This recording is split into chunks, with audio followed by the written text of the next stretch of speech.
Hello friends, welcome back to our YouTube channel GK with मी।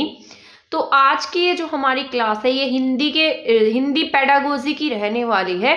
ये class आपके estate के लिए इम्पोर्टेंट तो है ही है, इसके साथ साथ अगर आप मान लो अपकमिंग सीटेट की भी प्रिपरेशन कर रहे हैं तो उसके लिए भी आपकी क्लास इक्वली हेल्पफुल रहने वाली है। तो आप इस क्लास में लास्ट तक बने रहिएगा। इस क्लास में हम कंप्लीट हिंदी पेडागोजी पढ़ने वाले हैं जो आपकी मोस्ट इंपॉर्टेंट रहने वाली है। आपको पता होना चाहिए आपका एस्टेट का सिलेबस जो है वो अभी चेंज हुआ है, तो अकॉर्डिंग टू न्यू सिलेबस आपकी जो हिंदी पेडागोजी है वो हम कर लेंगे। एंड देन इसके बाद मैं आपको प्रैक्टिस क्वेश्चन कराऊंगी। जितने भी इसके अलावा आपके पॉइंट्स रह जाएंगे वो मैं क्वेश्चंस में आपको अच्छे से एक्सप्लेन करूंगी, जो आपकी बहुत ज़्यादा एग्जाम में हेल्प करने वाले हैं। तो आप हमारे चैनल पर लास्ट तक बने रहिएगा। और ये क्लास जो है आपकी मैराथन क्लास रहने वाली है, इसमें आपकी कंप्लीट हिंदी पेडागोजी हो जाएगी। इंग्लिश की कंप्लीट पेडागोजी मैंने करा रखी है, उसकी मैराथन भी है एंड अलग अलग क्लासेस भी हैं। दोनों में से जो भी आपको सही लगता है आप देख सकते हैं। इसके अलावा मैं आपको बता देती हूँ कि अगर किसी को हमारे नोट्स चाहिए हैं हिंदी पेडागोजी के, इंग्लिश पेडागोजी के या सीडीपी के, तो ये तीनों नोट्स इकट्ठे आपको ओनली 99 रुपीज में मिल रहे हैं। अगर आप एस्टेट पीआरटी की प्रिपरेशन कर रहे हैं और अगर आपको ईवीएस के नोट्स चाहिए तो ओनली 51 रुपीज में है।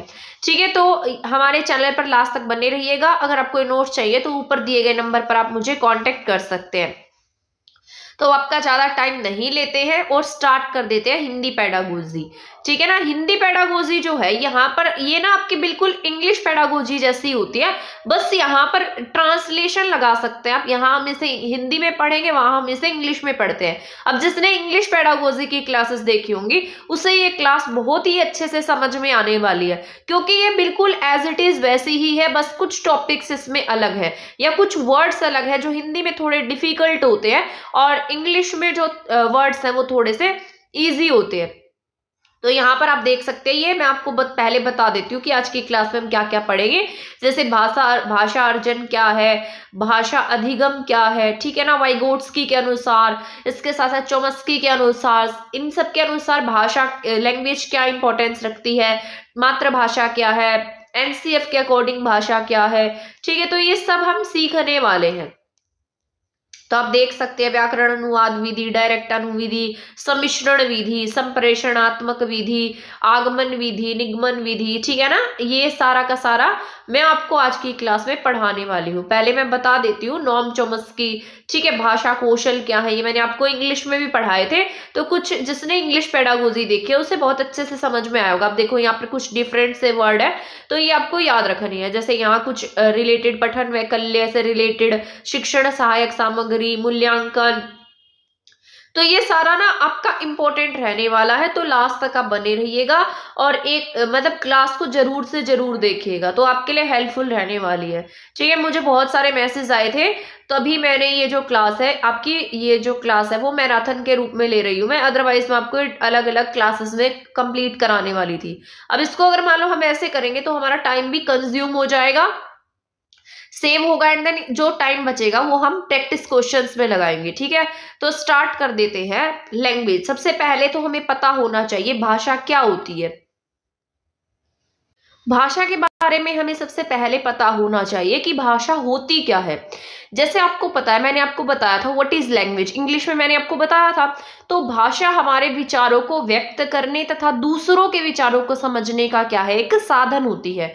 तो आपको पता है आप अपनी लैंग्वेज के थ्रू, भाषा के थ्रू क्या कर सकते हैं, अपने विचारों का आदान प्रदान कर सकते हैं, किसी के साथ में बातचीत कर सकते हैं, किसी की बातों को समझ सकते हैं, अपने विचार उनके साथ में शेयर कर सकते हैं और उसी तरीके से दूसरे व्यक्ति भी आपके साथ ऐसे ही बातचीत कर सकते हैं। तो ये क्या होती है, भाषा होती है जो हमें किसी को समझने में तथा अपने विचारों को व्यक्त करने में हमारी सहायता करती है।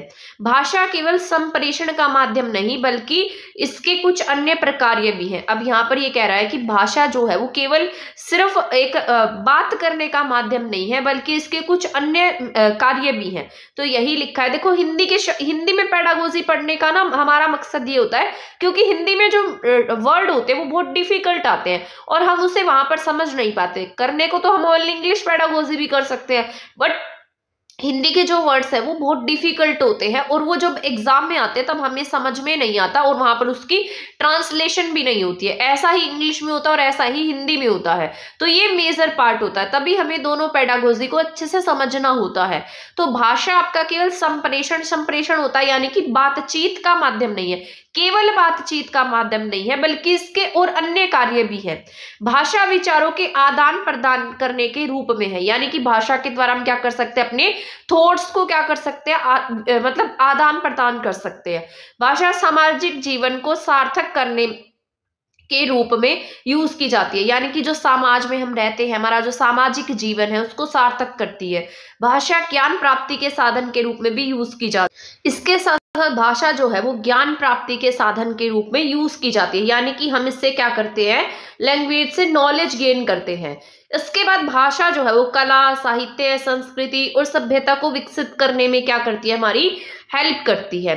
लिपि भाषा का क्या होता है, लिखित रूप होता है, यानी कि जो आपकी लिपि होती है जिसमें भाषा लिखी जाती है वो क्या होता है, भाषा का लिखित रूप होता है। तो ये याद रखना है आपको, लिपि क्या है, भाषा का लिखित रूप होता है।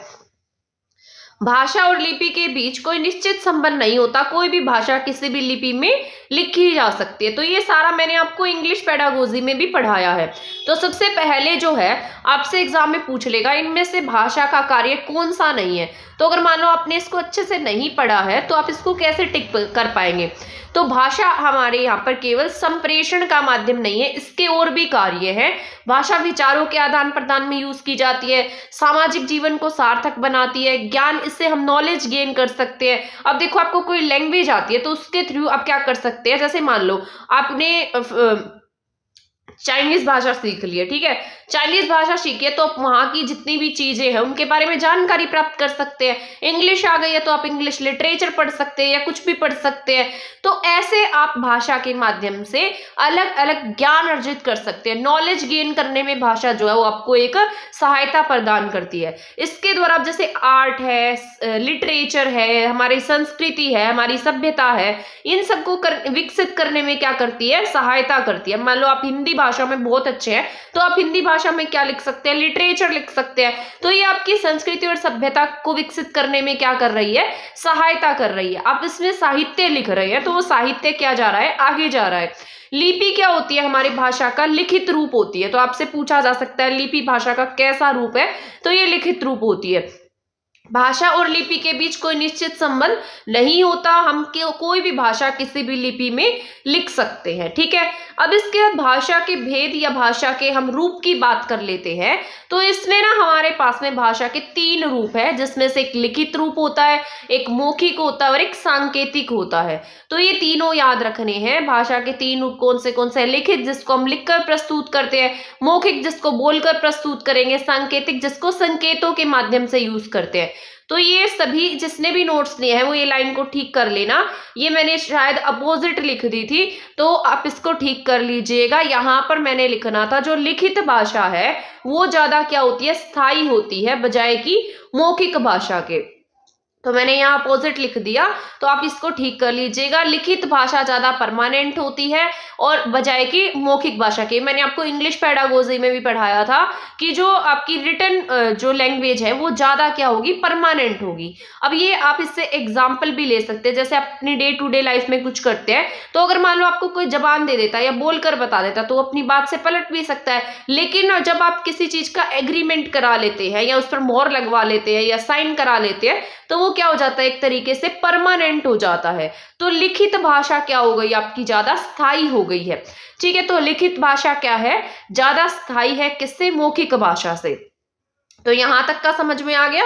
अब इसके बाद हम पढ़ लेते हैं भाषा अर्जन क्या है। ये मैंने सारा आपको इंग्लिश में पढ़ा दिया है, आप ऐसा लगाकर चले कि आपकी रिवीजन भी है और आपके लिए इम्पोर्टेंट भी है। तो यहाँ पर हम भाषा अर्जन की बात कर लेते हैं। तो इसकी परिभाषा की अगर हम बात करेंगे तो जैसे मनुष्य में एक जन्मजात क्षमता होती है भाषा को अर्जित करने की, यानी कि इसके लिए उसे कोई विशेष ट्रेनिंग की नीड नहीं होती है, वो अपने आसपास के एनवायरनमेंट में रहकर भाषा को क्या कर लेता है, अर्जित कर लेता है। उसके व्यवहार में वो भाषा जो है अपने आप आने लगती है।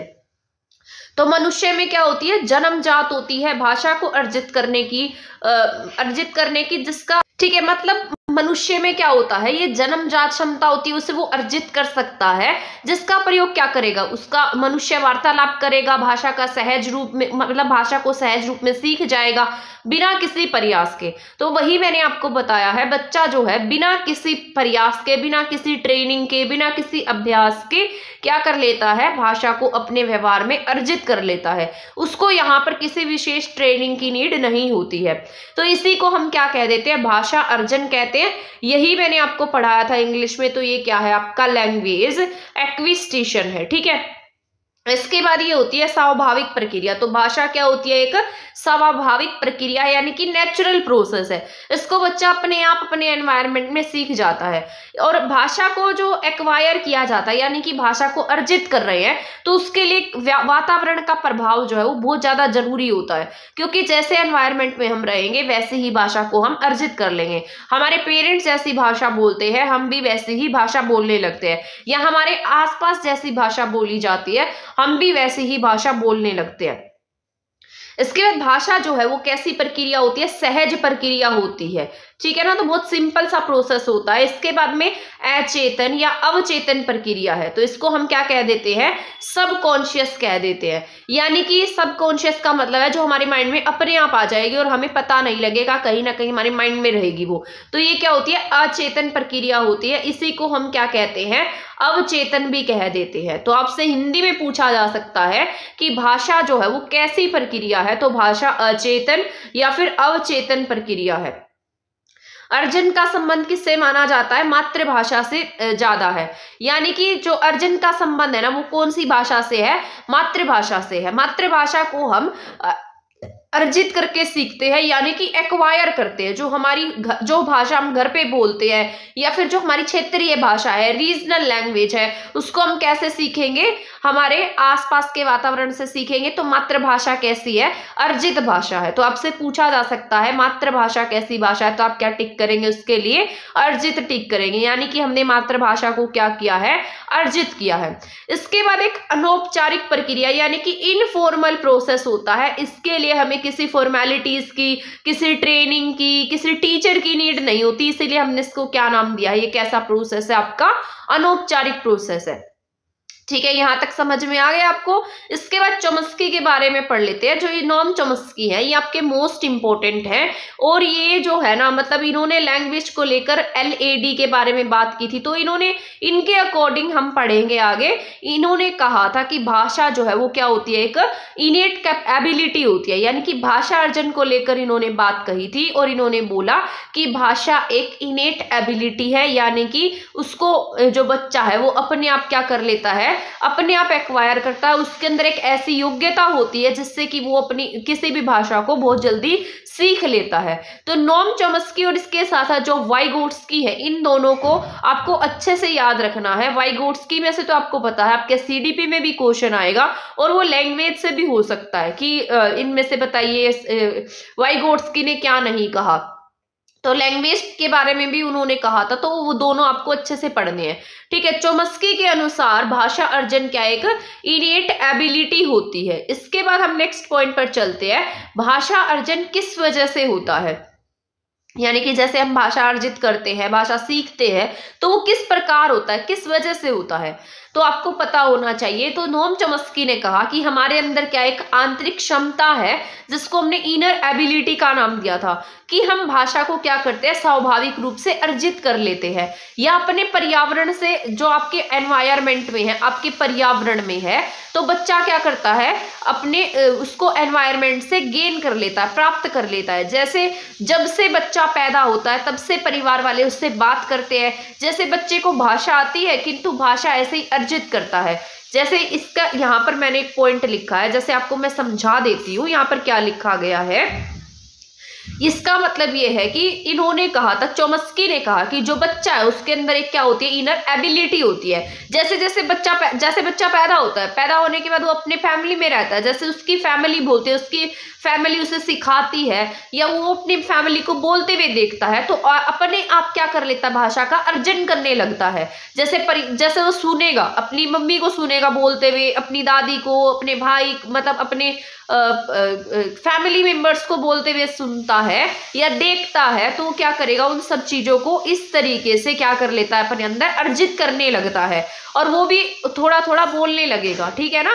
तो यही क्या होता है, भाषा अर्जन होता है। तो ये किसने कहा था, चॉम्स्की ने कहा था कि भाषा अर्जन इस तरीके से क्या होता है, बच्चे का भाषा अर्जन होता है, लैंग्वेज एक्विजिशन होता है, यानी कि वो स्वाभाविक रूप से अपने एनवायरनमेंट में जैसे रहेगा, देखेगा और वैसे ही वो भाषा को अर्जित कर लेगा। यहाँ पर उसे किसी स्पेशल ट्रेनिंग की नीड नहीं होती है। तो ये क्या है, आपका भाषा अर्जन था, जो मैंने अभी आपको समझाया है। भाषा अर्जन में से आपको क्वेश्चन जरूर देखने को मिलेगा, इसको अच्छे से पढ़िएगा। या मातृभाषा में से, भाषा अर्जन में से, भाषा लर्निंग अधिगम में से, ये क्वेश्चन आपको जरूर देखने को मिलने वाले हैं। इनको इजी मतलब ऐसे हल्के में मत लेना कि हमने पढ़ लिया था या अब एग्जाम में नहीं आएगा या बहुत ईजी है, तो ऐसा मत लगाना, ठीक है ना। इसके अलावा भी आपको जो प्रैक्टिस क्वेश्चन कराऊंगी तो उनका जो लेवल है वो टफ रखूंगी, ठीक है, जो प्रीवियस ईयर में कहीं ना कहीं पूछा गया होगा।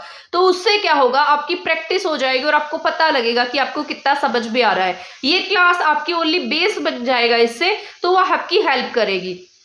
अब आपके एग्जाम में जो है ना 15 मार्क्स की पेडागोजी दी गई है, तो 15 मार्क्स की पेडागोजी है तो उसमें से एक पैसेज भी आएगा आपके, तो वहां पर प्रोज भी लिखा था और यहाँ साथ साथ पोइट्री भी लिखी थी। एंड देन ये भी हो सकता है कि आपको ओनली इसमें से ओनली 5 क्वेश्चन ही देखने को मिले, या हो सकता है आपको 7 to 8 क्वेश्चन देखने को मिल जाए, 10 क्वेश्चन देखने को मिल जाए।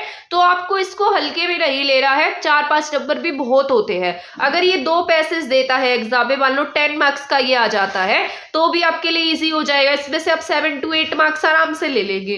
अगर 5 नंबर का ये आता है तो 3 to 4 मार्क्स आपके यहाँ पर आराम से आ जाएंगे, तो आप यहाँ पर अच्छे मार्क्स गेन कर सकते हैं। तो पेडागोजी के लिए आपको बहुत ज्यादा सिरदर्दी भी नहीं लेनी है और बहुत हल्के में भी नहीं लेना, ठीक है ना। तो मैं एक क्लास बनाऊंगी जिसमें मैं आपको बताऊंगी कि आपको कौन से सब्जेक्ट में कितने कितने मार्क्स लेने हैं, और मान लो अगर आप टेस्ट सीरीज लगा रहे हैं तो आपको कितने मार्क्स आने चाहिए या फिर आपको वहां पर कितनी हेल्प मिलेगी, तो वहां पर अच्छे से एक्सप्लेन करके समझाऊंगी मैं आपको, ठीक है ना। तो ऐसा इसमें होगा, पेडागोजी में भी ऐसा होगा, आपके साथ में पैसेज जरूर आएगा और पेडागोजी भी आएगी। अगर ज्यादा मार्क्स की आती है तो हम प्रैक्टिस करके और अच्छे से कर लेंगे से, क्योंकि वो प्रैक्टिस क्वेश्चंस जो होते हैं वो हमारे दिमाग में ज्यादा टाइम तक रहते हैं। बट हमें थ्योरी इसलिए पढ़नी होती है ताकि हमारा एक बेसिक सा कंसेप्ट बन जाए। तो यहां से आपका एक बेसिक कंसेप्ट बन गया, इसके बाद जो मैं आपको प्रैक्टिस क्वेश्चन कराऊंगी तब वहां से आपकी प्रैक्टिस हो जाएगी, आपको क्वेश्चंस के लेवल का भी पता लग जाएगा, ठीक है। तो ये तीनों लेवल्स के लिए रहेंगे क्वेश्चंस, ठीक है, और ये क्लास भी तीनों लेवल्स के लिए हेल्पफुल है। आपका एक बेस तैयार होगा यहाँ से, और आगे आप सीटेट में भी इसका यूज कर सकते हैं। अब इसके बाद हम पढ़ते हैं मातृभाषा क्या है, यानी कि हमारी जो मदर टंग है वो क्या होती है। किसी भी व्यक्ति के लिए भाषा का पहला रूप ही क्या कहा जाता है, मातृभाषा कहा जाता है। या बच्चे के घर में जो हम भाषा, बच्चा घर में बोली जाने वाली भाषा का जो यूज करता है, जिसको प्राप्त करता है, जिसको बोलता है, वही क्या बन जाती है, उसकी मातृभाषा कहलाती है, ठीक है। तो पहला यही पॉइंट हो गया, आपसे पूछा जा सकता है ये क्वेश्चन, मातृभाषा क्या होती है, ये एग्जाम में पूछा गया है, ठीक है ना। तो ये जो डेफिनेशन मैंने आपको बताई है, मैं ऐसी उम्मीद कर रही हूँ आपको ये डेफिनेशन समझ में आई होगी। तो आपने अपने घर में भी देखा होगा, आप सबसे पहले क्या सीखते हैं, अपनी मातृभाषा सीखते हैं, जो आपकी फैमिली में बोली जाती है, आपके घरों में बोली जाती है, आपके आसपास के आस पड़ोस में बोली जाती है। तो सबसे पहले आप वही सीखते हैं, वही क्या होती है, आपकी मातृभाषा होती है। अब यहाँ पर जो डेफिनेशन भी पढ़ लेते हैं, भाषा अर्जन एक ऐसी प्रक्रिया है जो बिल्कुल स्वाभाविक होती है। तो सामान्यतः बच्चा मातृभाषा का अर्जन परिवार से ही कर लेता है। स्कूल आने से पहले वे मातृभाषा में अपनी बात कहने और समझने में सक्षम होते हैं। तो ये डेफिनेशन आपकी इंपॉर्टेंट है। यहाँ पर ये लिखा गया है कि जो मातृभाषा है वो हम कैसे सीखते हैं, अर्जित करके सीखते हैं।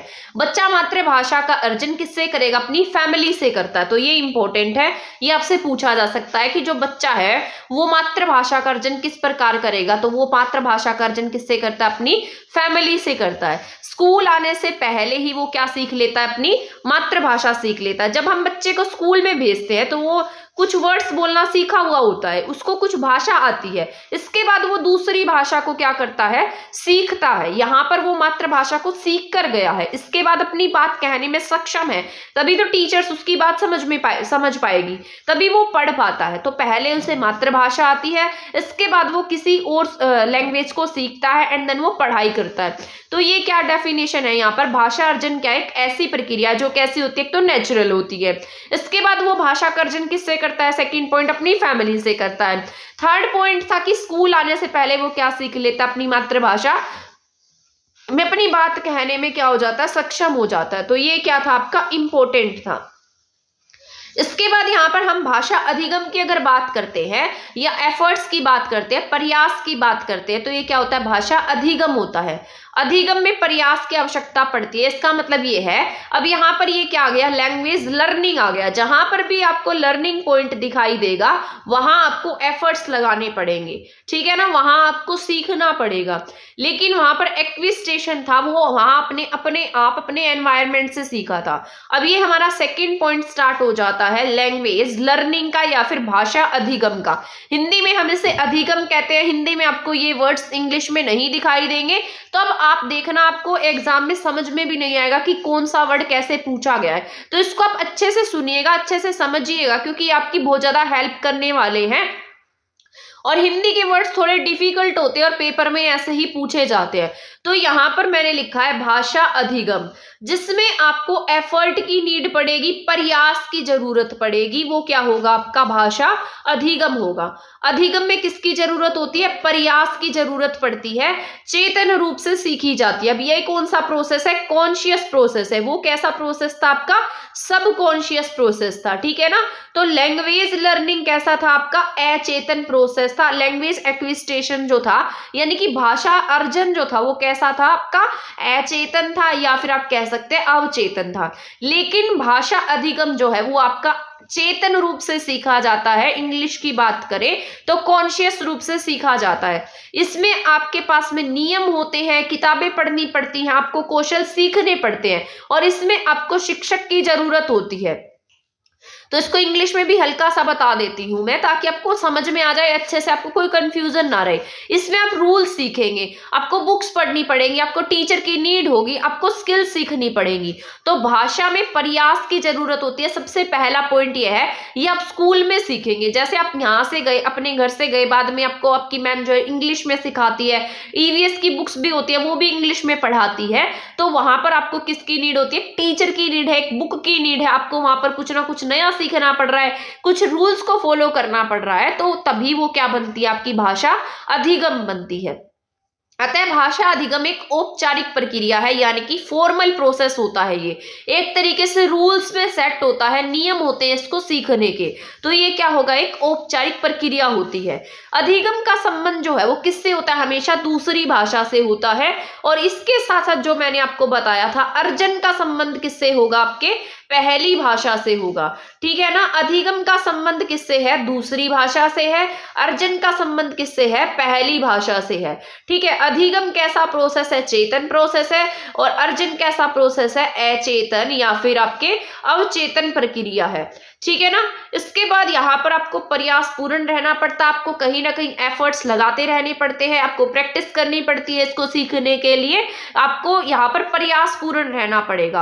आपको ऐसा माहौल चाहिए, अगर आपको कोई भाषा सीखनी है तो वैसा आपके पास में माहौल भी होना चाहिए। तो यही लिखा है, ये कैसा है, इसके लिए औपचारिक माहौल की जरूरत होती है, तभी आप क्या किसी भाषा को अधिगम कर सकते हैं, किसी भाषा का आप क्या कर सकते हैं, यहाँ पर अधिगम कर सकते हैं। इसके बाद स्कीनर की डेफिनेशन के अनुसार भाषा जो है वो क्या होती है, अनुकरण प्लस पुनर्बलन से सीखी जाती है। अनुकरण का मतलब मैंने आपको बताया था इमिटेशन। इमिटेशन का मतलब क्या होता है, किसी को देखकर सीखना, ठीक है ना। ये मैंने आपको स्कीनर के बारे में भी बताया था। पुनर्बलन, रीइंफोर्मेंस की थ्योरी बताई थी। एक पॉजिटिव पुनर्बलन होता है, एक नेगेटिव पुनर्बलन होता है। तो ये सारा मैंने आपको बताया था, ठीक है ना। जिसने भी सीडीपी की क्लास देखी होगी उसे पता होगा। तो स्कीनर के अनुसार भाषा जो है वो क्या होती है, एक तो अनुकरण करके सीखता है बच्चा, ऊपर से उसे शाबाशी मिलती है। जैसे अब कोई बच्चा काम कर रहा है, अब वो आपका अनुकरण कर रहा है, ठीक है।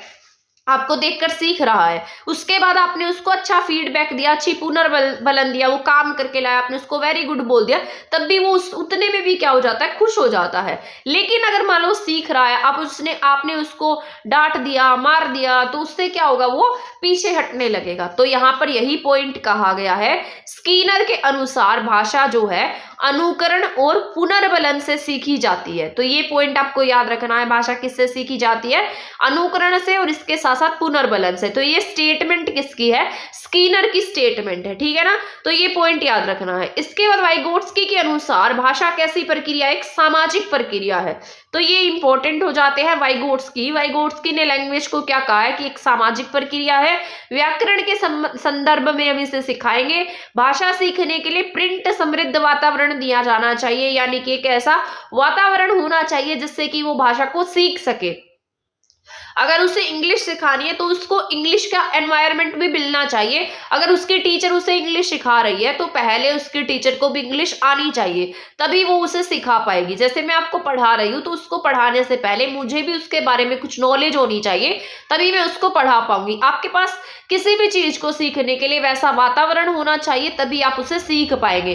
तो भाषा के संदर्भ में भी इन्होंने यही स्टेटमेंट दी है कि ये प्रिंट समृद्ध वातावरण दिया जाना चाहिए, यानी कि एक ऐसा वातावरण होना चाहिए जिसके थ्रू आप सीख पाए। इसके बाद मैं आपको थोड़ा सा डिफरेंस बता देती हूँ भाषा अर्जन में और भाषा अधिगम में। ये सारा का सारा वही इंग्लिश पेडागोजी जैसा है अभी, तो आगे थोड़े से आपको डिफरेंट टॉपिक देखने को मिलेगा, ठीक है ना। बट ये इंपॉर्टेंट है क्योंकि हिंदी के वर्ड्स अलग होते हैं, इंग्लिश के वर्ड्स अलग होते हैं, और वर्ड्स में हम कंफ्यूज हो जाते हैं अगर हम हिंदी पेडागोजी को नहीं पढ़ते हैं। तो यहाँ पर भाषा अर्जन और भाषा अधिगम में क्या डिफरेंस है, तो यहाँ पर मुख्य अंतर जो है इनके बीच में वातावरण का है, ठीक है ना। तो पहला पॉइंट क्या हो जाता है, वातावरण का इनमें मुख्य अंतर है। जैसे अब यहाँ पर भाषा अर्जन जो है, अर्जन का मतलब अब यहाँ पर क्या है, एक्विजिशन है, और अधिगम का मतलब यहाँ पर क्या है, लर्निंग है, जो हमने पढ़ा था।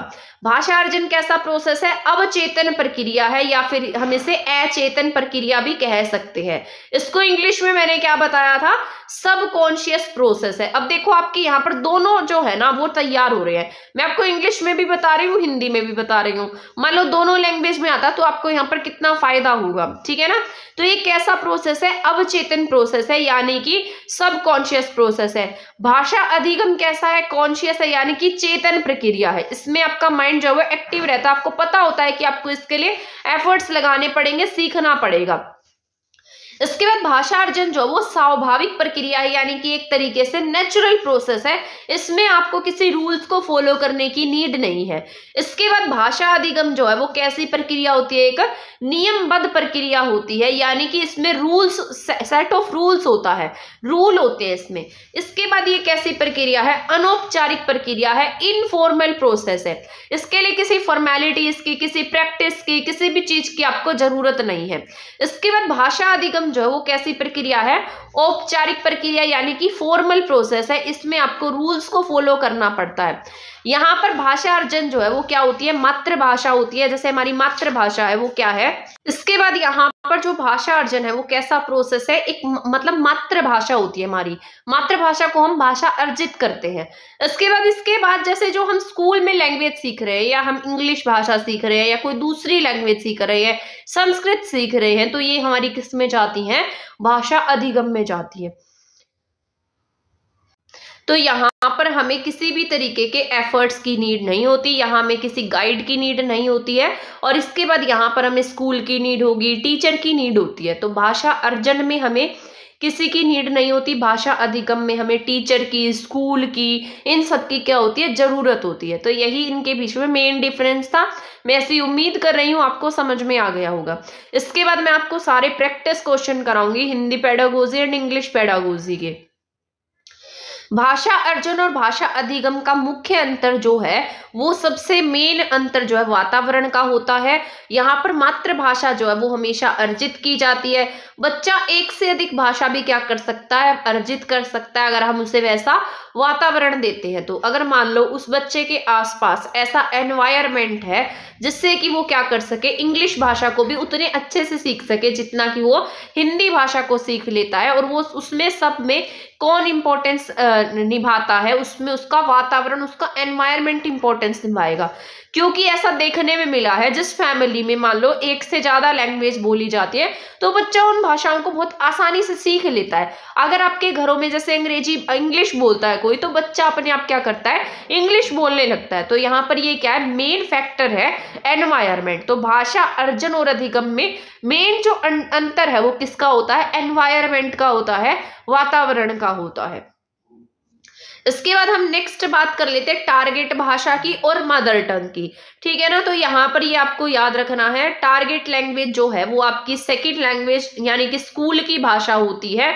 तो इसको हम टारगेट मानकर चलते हैं। आप ये मानिए टारगेट आप किसे करेंगे, सेकंड लैंग्वेज को टारगेट कर रहे हैं जो आपको सिखानी है। लेकिन मातृभाषा तो आप घर से सीख कर आए हैं, ठीक है। घर से सीखने के बाद आप क्या सोचेंगे कि बच्चे को भी भाषा सिखाने हमारा टारगेट है। तो उसकी जो टारगेट लैंग्वेज होती है, लक्ष्य भाषा कहते हैं हम इसे हिंदी में, लक्ष्य भाषा जो वो क्या होती है, इसकी सेकंड लैंग्वेज होती है, ठीक है ना। तो इसे हम टारगेट लैंग्वेज, लक्ष्य भाषा कह देते हैं, जिसको हम स्कूल में सिखाते हैं, जिसके लिए बच्चे को यहाँ पर ट्रेनिंग की नीड होती है, प्रैक्टिस की नीड होती है और टीचर की नीड होगी। मातृभाषा जो है वो मदर टंग होती है। इसके बाद जो मातृभाषा है, मातृभाषा को मदर टंग कह देते हैं।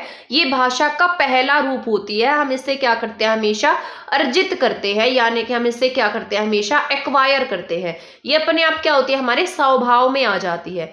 इसके बाद है बच्चे अपनी मातृभाषा का प्रयोग करते हुए हिंदी भाषा की कक्षा में अपनी भाषा को कह सकते हैं। यह क्या है, तो यानी कि मान लो छोटे बच्चे हैं तो वो अपनी मातृभाषा का प्रयोग कर देते हैं क्लास में, और इसके बाद टीचर को क्या करना चाहिए, टीचर के लिए वो सब क्या है, स्वाभाविक है, निंदनीय है, विचारणीय है या अनुचित है। तो बिल्कुल स्वाभाविक है, बच्चा छोटा है वो अपनी मातृभाषा का यूज कर सकता है। तो ऐसा नहीं है कि हम उसको निंदनीय कहेंगे या फिर सोचने लगेंगे या उसे कहेंगे ये इनएप्रोप्रिएट है, अच्छा काम नहीं है। तो हमें ये सब नहीं करना, क्योंकि हमारा एनसीएफ भी किस पर बेस्ड है, हमारी मातृभाषा के बारे में बात करता है। वो किस पर बेस है, यानी कि वो क्या कहता है, ये स्वाभाविक प्रोसेस है, बच्चा क्लास में रहते हुए मातृभाषा का यूज कर सकता है। तो बच्चे अपनी मातृभाषा का प्रयोग करते हुए हिंदी भाषा की कक्षा में क्या कह सकते हैं, अपनी बात कह सकते हैं। ये कैसा प्रोसेस है, स्वाभाविक प्रोसेस है, यानी कि स्वाभाविक क्रिया है, ये एक नेचुरल प्रोसेस है, ठीक है ना। तो ये आपको याद रख लेना है। इसके बाद नेक्स्ट पॉइंट है एनसीएफ। एनसीएफ भी क्या कहता है कि बच्चे को प्राथमिक स्तर पर बच्चे की मातृभाषा का प्रयोग करने दो, ताकि स्वाभाविक और सरल प्रक्रिया से क्या कर सके, वो सीख सके। तो यहाँ पर एनसीएफ की बात को हमें यहाँ फॉलो करना है। तो यहाँ पर इसने दो वर्ड्स दिए, एक स्वाभाविक और एक सरल प्रक्रिया। तो ये स्वाभाविक वाला क्वेश्चन तो यहाँ आया था और सीटेट में भी पूछा गया। तो एनसीएफ क्या कहता है कि बच्चे को प्राथमिक स्तर पर हम क्या करेंगे, मातृभाषा का प्रयोग करने देंगे, ताकि वो स्वाभाविक रूप से क्या कर सके, उन चीजों को सीख सके, सरल रूप से सीख सके, बहुत इजी मेथड से सीख सके। मातृभाषा उसे क्या करेगी, हेल्प करेगी उसकी टारगेट लैंग्वेज तक पहुंचने में। इसलिए एनसीएफ जो था आपका नेशनल करिकुलम फ्रेमवर्क, उसने क्या कहा कि मातृभाषा जो है अगर बच्चा क्लास में यूज कर भी लेता है तो वो बहुत सिंपल है, बहुत स्वाभाविक है, नेचुरल प्रोसेस है, ठीक है ना। तो उसके लिए नहीं है कि आप बच्चे को डांटेंगे, मारेंगे, उसको इनएप्रोप्रिएट कहेंगे, सोचने लगेंगे, ये सब हमें नहीं करना। बच्चे को हम क्या करेंगे, बच्चे को उसी की भाषा में क्या करने देंगे, अभिव्यक्त करने देंगे, ठीक है। वो अपनी मातृभाषा में क्या कर सकता है, अपने आप को अभिव्यक्त कर सकता है, बात कर सकता है, ठीक है ना। तो ये यहाँ पर मातृभाषा में क्या करेगा, बच्चा स्वयं को अभिव्यक्त करेगा। मातृभाषा प्रयोग करने की वजह से बच्चे की भाषा में क्षेत्रीय भाषा का प्रभाव हो सकता है। जैसे वो सड़क को क्या बोलेगा, सरक बोलेगा, तो ये स्वाभाविक है।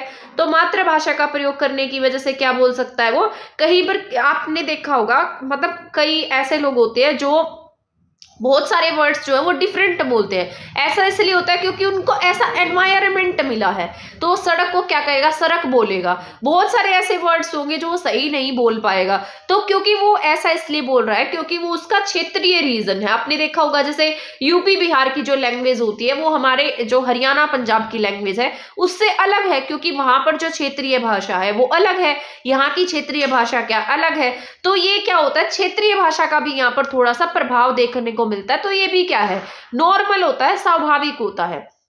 तो मातृभाषा प्रयोग करने की वजह से बच्चे की भाषा में क्या होता है, क्षेत्रीय भाषा का प्रभाव हो सकता है। जैसे वो सड़क को सरक बोलेगा, तो ये क्या है, स्वाभाविक है। आपसे ये पूछा जा सकता है, ऐसे स्टेटमेंट बनाकर देगा कि अगर एक क्लास में एक बच्चा है वो ऐसे इस वर्ड को इस तरीके से बोलता है तो हमें क्या करना चाहिए, बच्चे को मारना चाहिए, बच्चे को डांटना चाहिए, बच्चे को समझाना चाहिए, या फिर ऐसा बोलना बच्चे के लिए स्वाभाविक है। तो यहाँ पर क्या है, ऐसा बोलना बच्चे के लिए स्वाभाविक है। तो ऐसे क्वेश्चन आपसे पूछे जा सकते हैं।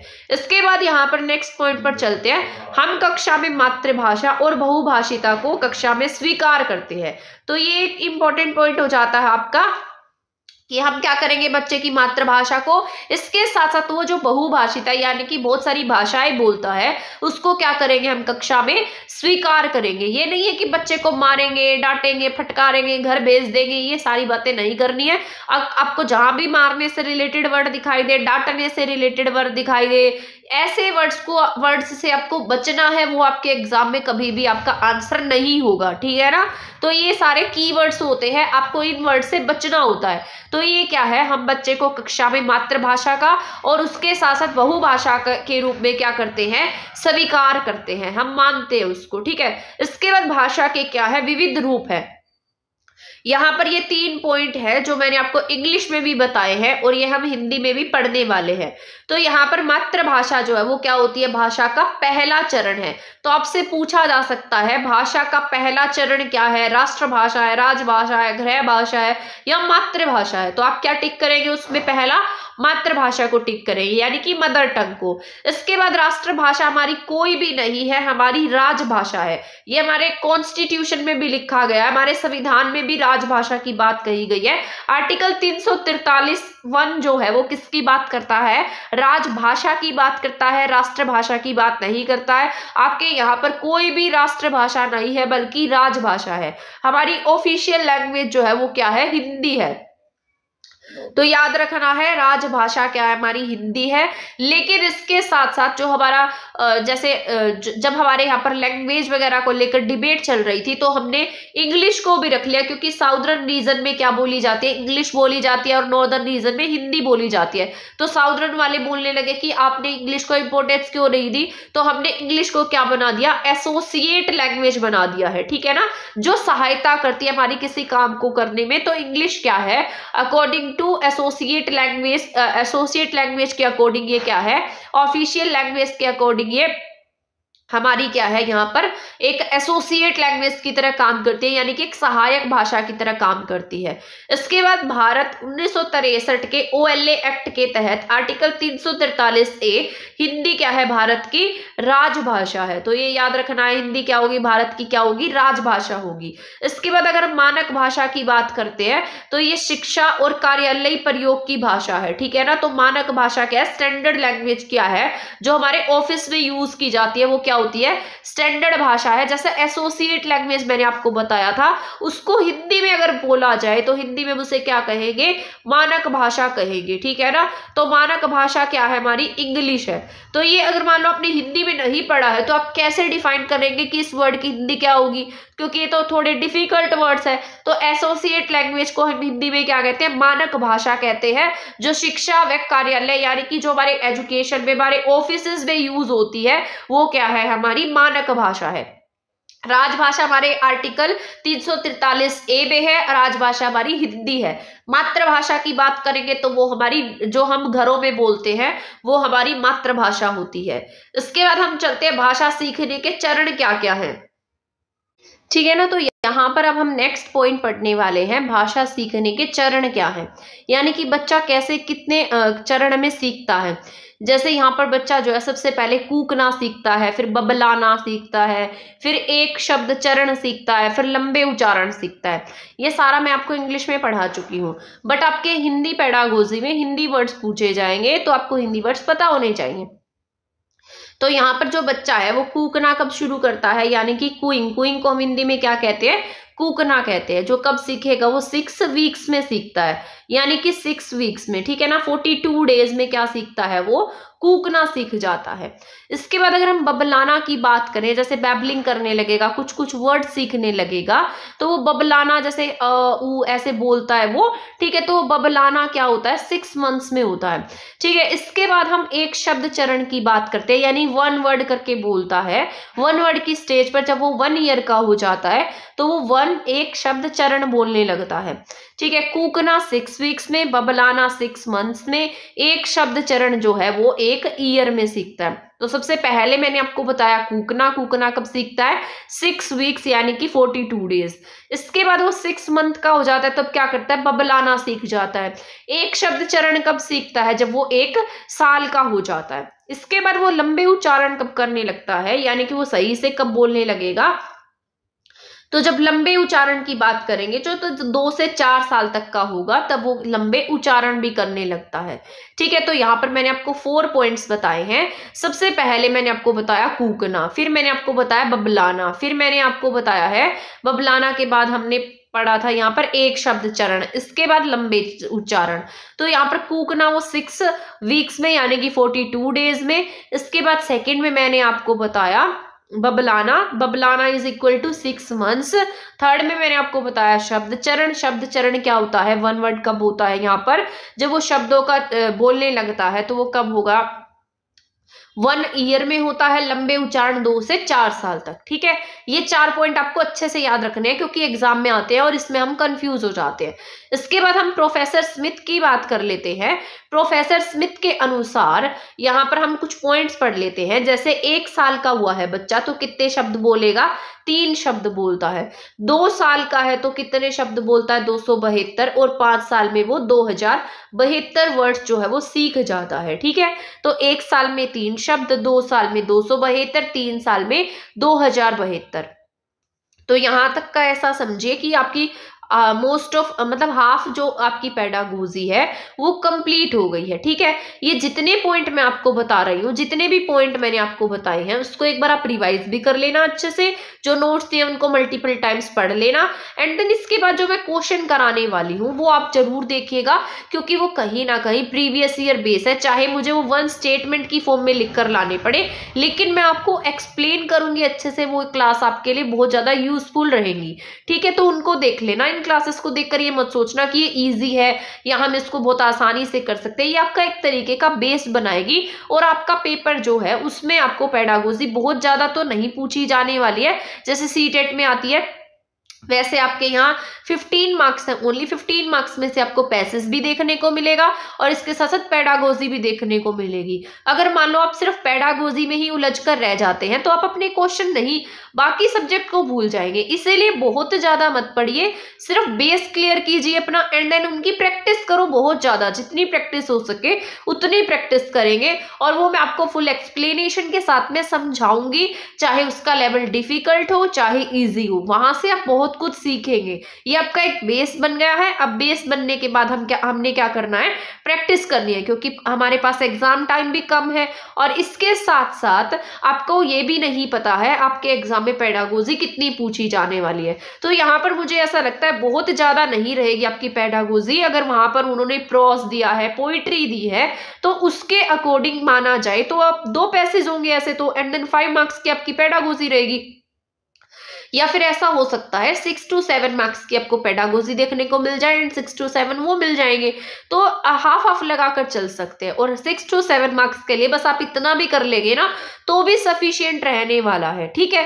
तो ये आप मैराथन्स देख लीजिएगा एंड देन जो मैं आपको प्रैक्टिस कराऊंगी वो अच्छे से कर लेना, तो वो आपकी यूजफुल हो जाएगी। वहां से आपकी तैयारी जो है वो सही हो जाएगी, आपकी यहीं से प्रैक्टिस भी अच्छी हो जाएगी, ठीक है। तो वो एग्जाम टाइम में आपको हेल्प भी करेगी। इसके अलावा अगर आप मान लो कहीं से टेस्ट सीरीज देना चाहे तो आप दे सकते हैं, कहीं से टेस्ट वगैरह लगाना चाहे तो आप लगा सकते हैं, वो आपके लिए यूजफुल रहेगा। आप खुद से करेंगे तो वो आपके लिए ज्यादा यूजफुल रहेगा, बट यहाँ पर मैं आपको समझाऊंगी, ठीक है ना, तो आपके लिए यूजफुल रहने वाला है। तो पहले ये क्लास देखिएगा एंड देन जो मैं क्वेश्चन कराऊंगी वो जरूर करने हैं। यहाँ पर अब हम पढ़ेंगे भाषा शिक्षण की प्रमुख विधियां, यानी कि अलग अलग जो मेथड्स हैं जो हम भाषा सीखते हैं उसके अलग अलग मेथड्स क्या क्या हैं। ठीक है, तो सबसे पहला मेथड जो है वो मैंने लिखा है व्याकरण विधि। व्याकरण विधि को ही हम इंग्लिश में क्या बोलते थे, ग्रामर ट्रांसलेशन मेथड है ये। ठीक है, तो इसको हम क्या कह देते हैं, व्याकरण विधि के नाम से जानते हैं। इस विधि के अंतर्गत अन्य भाषा के नियमों को कुछ शब्दों के साथ सिखाया और याद कराया जाता है। तो यहाँ पर इसे क्या कहते हैं, व्याकरण विधि कहते हैं, जिसके अंतर्गत हम क्या कर सीखते हैं, भाषा के नियम सीखते हैं या उन नियमों को क्या करते हैं, याद करते हैं। ठीक है, इसके बाद शब्द संयोजन और व्याकरणिक नियमों के आधार पर अभ्यास कराए जाते हैं। तो यहाँ पर आपको जो ग्रामर होता है, सॉरी ये ग्रामर ट्रांसलेशन नहीं है, वो अनुवाद विधि में आएगा। ये ओनली आपका व्याकरण विधि है जिसके माध्यम से आप सिर्फ ग्रामर सीखते हैं। यहाँ पर आपको ट्रांसलेशन वाला शब्द देखने को नहीं मिलेगा, वो अनुवाद विधि में आएगा। ठीक है, तो यहाँ पर हिंदी और इंग्लिश में देखो कितना डिफरेंस है। इस विधि के अंतर्गत अन्य भाषा के नियमों को हम अपने कुछ शब्दों के साथ सीखते हैं। रूल सिखाया जाएगा, वर्ड्स बनाने सिखाए जाते हैं, उनको कंबाइन करके सिखाएंगे और साथ साथ उनमें ग्रामर के जो नियम है, रूल्स है, उनको क्या कराया जाएगा, फॉलो कराया जाएगा या उनकी हमें प्रैक्टिस कराई जाएगी। तो ये क्या होता है, हमारा व्याकरण विधि होता है। ठीक है, ग्रामर मेथड है, वो ग्रामर ट्रांसलेशन मेथड नहीं है, ओनली वो ग्रामर मेथड है जिसमें सिर्फ हमें ग्रामेटिकल रूल्स के थ्रू, शब्दों के संयोजन के थ्रू, ठीक है, उसके माध्यम से पढ़ाया जाता है, उसके माध्यम से हमें अभ्यास कराया जाता है। तो वो क्या है, आपके व्याकरण विधि है। इसके बाद सेकंड बात कर लेते हैं व्याकरण अनुवाद विधि की। व्याकरण अनुवाद विधि जो है वो बहुत ज्यादा फेमस है। यह विधि जो है 19वीं शताब्दी के अंत तक परंपरागत और मान्य रूप से प्रचलित रही है। इसने व्याकरण और अनुवाद दो विधियां संयोजित है। तो आपको याद रखना है, इसमें एक तो वो ऊपर व्याकरण वाली विधि है, इसके साथ साथ इसमें अनुवाद विधि है। तो ये दो विधियों का क्या है, मिश्रण है। आपसे एग्जाम में पूछेगा कि बताइए ऐसी कौन सी विधि है जो दो विधियों का मिश्रण है, तो आप क्या टिक करेंगे उसमें, व्याकरण अनुवाद विधि जो है वो दो विधियों का मिश्रण है। कब आई थी, 19वीं शताब्दी के अंत में आई थी और आज तक भी क्या है, ये प्रचलित है। इसमें क्या सिखाया जाता है, बच्चे को व्याकरण सिखाई जाएगी और उसके साथ साथ उसका अनुवाद सिखाया जाएगा। ठीक है ना, दोनों भाषाओं से यहाँ पर बच्चा जो है वो सीखता है। इस विधि में बच्चे जो है लक्ष्य भाषा पढ़ना लिखना तो सीख लेते हैं, यानी कि जो टारगेट लैंग्वेज है, यानी कि बच्चा इसमें ना अपनी मातृभाषा का यूज कर सकता है, अपनी जो मदर टंग है उसका यहाँ पर बच्चा क्या कर सकता है, यूज कर सकता है। ठीक है, इस विधि में बच्चे क्या सीख जाते हैं, जो लक्ष्य भाषा होती है, जो टारगेट लैंग्वेज है। जैसे मान लो यहाँ पर बच्चों ने हमने बच्चों को इंग्लिश ग्रामर लिखना पढ़ना सिखाया है, वो तो वो यहाँ पर लिखना तो सीख गए, वो उनको रूल्स तो आ गए, लेकिन जब हम उससे बुलवाते हैं तो वो बच्चा क्या कहता है, मैम मुझे इंग्लिश पढ़नी तो आती है, और सॉरी इसके साथ साथ मुझे इंग्लिश के रूल्स तो आते हैं, लेकिन मुझसे बोला नहीं जाता, मुझसे इंग्लिश में बात नहीं की जाती। आपने देखा होगा ये, वो तो किस लिए होता है, क्योंकि हमने उनको किस मेथड से सिखाया है, व्याकरण अनुवाद विधि से सिखाया है। तो इसकी यहाँ पर कुछ सीमाएं हैं जिसके माध्यम से बच्चा जो है उस भाषा को बोल नहीं पाता है, सिर्फ और सिर्फ सीखता है, सिर्फ और सिर्फ लिख सकता है या पढ़ सकता है, लेकिन उसको स्पोक नहीं कर पाएगा क्योंकि उसको वहां पर बोलने के ज्यादा अवसर नहीं दिए गए, उसको सिर्फ वहां पर लिखना सिखाया गया। ठीक है, तो ये पॉइंट आपको याद रखना। ठीक है, तो ये वाला आपको पॉइंट समझ में आ गया होगा जो मैंने अभी आपको समझाया है। तो अभी हमने दो विधियां पढ़ी हैं, जिसमें से एक मैंने आपको व्याकरण विधि पढ़ाई है। इसके बाद जो सेकंड विधि है व्याकरण अनुवाद विधि। व्याकरण अनुवाद विधि में हम व्याकरण विधि का भी यूज करते हैं, इसके साथ साथ हम इसमें अनुवाद का भी यूज करते हैं। अनुवाद के माध्यम से बच्चों को ट्रांसलेट करके, अनुवाद करके सिखाते हैं। जैसे आप क्लास में भी कभी बच्चों को पढ़ाते होंगे तो सबसे पहले जैसे आप सिखाते होंगे कि राम स्कूल जाता है, ऐसे बोलकर सिखाते हैं ना एग्जाम्पल देकर, देन आप उसका टेंस बनाते हैं इंग्लिश में, Ram is going to school, Ram school जा रहा है, तो आप क्या बोलेंगे, Ram is going to school. ठीक है ना, तो ये क्या होता है, उसका ट्रांसलेट करके सिखाया आपने उसको। यहाँ पर बच्चा कैसे सीखता है, यहाँ पर बच्चा जो अपनी मातृभाषा का यूज किया उसने, उसके बाद वो कहाँ तक पहुंचा है, टारगेट लैंग्वेज तक पहुंचा है। अगर अनुवाद नहीं होता तो वो यहाँ पर इंग्लिश टू इंग्लिश सीखता, यहाँ पर हिंदी का यूज नहीं किया जाता। तो ये क्या था आपका जो व्याकरण अनुवाद विधि है, ठीक है। इसमें वो मातृभाषा की सहायता से अपनी जो लक्ष्य भाषा है उस तक पहुंचता है। तो यही मैंने लिखा है, देखिए आप, इस विधि में बच्चे की मातृभाषा में अनुवाद के माध्यम से लक्ष्य भाषा सिखाई जाती है, ठीक है ना। यहाँ पर बच्चे को बोलने के ज्यादा अवसर नहीं मिलते हैं। इसके बाद हम बात कर लेते हैं डायरेक्ट मेथड यानी कि प्रत्यक्ष विधि। ये मैंने आपको इंग्लिश में भी सिखाया था, मैंने वहां पर लिखा नहीं था लेकिन मैंने आपको इसके बारे में बता दिया था। तो डायरेक्ट मेथड तो इंग्लिश में कहेंगे, वैसे इसका नाम प्रत्यक्ष विधि है। हिंदी की बात करें तो ये कैसा माध्यम है, प्रत्यक्ष माध्यम है या फिर प्रत्यक्ष विधि है। व्याकरण अनुवाद की अनेक सीमाओं के कारण किसका आविर्भाव हुआ है, प्रत्यक्ष विधि का। ऐसा कहा जाता है कि जो व्याकरण अनुवाद है इसमें कुछ ना कुछ कमियां हैं, उसी को दूर करने के लिए हम क्या लेकर आए हैं, प्रत्यक्ष विधि लेकर आए हैं। इसे हम किसके नाम से जानते हैं, मौखिक वार्तालाप विधि के नाम से भी जानते हैं। तो ये आपका इंपॉर्टेंट हो जाता है, क्या है ये, मौखिक वार्तालाप विधि भी है। क्योंकि इसमें हम बोलकर क्या कर सकते हैं, सीख सकते हैं, वार्तालाप कर सकते हैं, कम्युनिकेट कर सकते हैं। इस विधि में शिक्षार्थी की मातृभाषा की मध्यस्थता के बिना ही अन्य भाषा सिखाई जाती है। तो प्रत्यक्ष का मतलब ये हो गया कि हम उसे क्या सिखाएंगे, सीधा सिखाएंगे, डायरेक्ट सिखा देंगे। यहाँ पर हम मातृभाषा का प्रयोग बच्चे के साथ नहीं करेंगे। यहाँ पर बच्चे के सामने मातृभाषा का प्रयोग करना क्या है, वर्जित है, ठीक है ना। तो इसका नाम आपको याद रखना है। तो आपसे पूछा जा सकता है मौखिक वार्तालाप विधि में हम बच्चे को किस प्रकार भाषा सिखाएंगे, ठीक है। तो आप अगर मान लो आपने ये नहीं पढ़ा तो आप कैसे टिक कर पाएंगे। और एग्जाम टाइम पर तो इतना प्रेशर होता है कि ये सारे मेथड, सारी भाषाएं, ये सब कुछ एक जैसा दिखने लगता है। तो आप इसको अगर अच्छे से पढ़ेंगे, अच्छे से प्रैक्टिस करेंगे, तभी आप इसे सोल्व कर पाएंगे।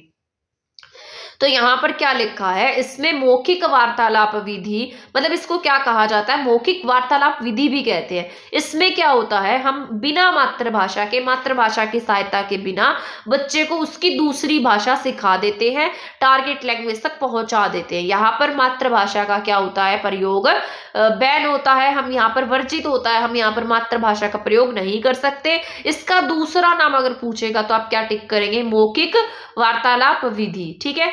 इसको हिंदी में क्या कहते हैं, प्रत्यक्ष विधि या फिर मौखिक वार्तालाप विधि। तो ये थर्ड पॉइंट हो गया आपका। मैंने आपको 3 मेथड्स बता दिए हैं, ठीक है। व्याकरण विधि, व्याकरण अनुवाद विधि और प्रत्यक्ष विधि। प्रत्यक्ष विधि का दूसरा नाम पूछे तो मौखिक वार्तालाप विधि।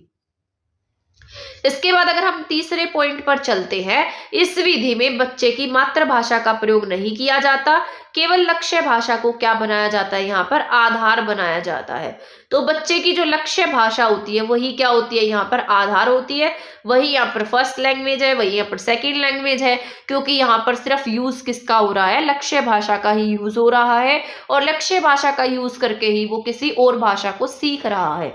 तो यही क्या है, यहाँ पर लक्ष्य भाषा है, ठीक है ना। तो याद रखना है। तो ये नोट करने का पॉइंट था, आप इसको नोट कर लेना, चाहे आप नोट्स में लिख लेना, अपने नोट्स बना लेना। अगर आपने नोट्स लिए हैं तो आप इसको मल्टीपल टाइम्स रीड कर लेना उनको। अगर मान लो अपने नोट्स ले रखे हैं तो जैसे मैं आपको पढ़ा रही हूँ तो आप अपने नोट्स अपने साथ लेकर बैठिए, जो मैं पॉइंट बताती जाती हूँ उसको टिक करते जाइए, उस पर डबल स्टार लगा ले और एग्जाम टाइम पे उनको मल्टीपल टाइम्स रिवाइज कर दे, तो आपके लिए यूजफुल हो जाएगा, ठीक है ना।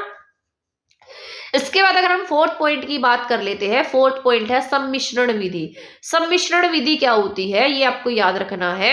इस विधि के अंतर्गत भाषा शिक्षण की प्रक्रिया के व्यवहारिक पक्षों का सम्मिश्रण है, ठीक है ना। तो यहाँ पर ये क्या कहता है, भाषा शिक्षण की प्रक्रिया है ये। इसमें मैं आपको बताऊंगी, यहाँ पर इस विधि में शिक्षण भाषा शिक्षण के विभिन्न उद्देश्यों के अनुरूप और शिक्षण प्रक्रिया के विभिन्न चरणों पर किसी भी विधि का चयन कर सकता है। मतलब यहाँ पर ऐसा कहा गया है कि जैसे मान लो टीचर है वो पढ़ा रहा है, तो शिक्षक जो है भाषा शिक्षण के अलग अलग उद्देश्यों के अनुरूप किसी भी भाषा का यहाँ पर या किसी भी मेथड का हम कह सकते हैं यूज कर सकता है, ठीक है ना।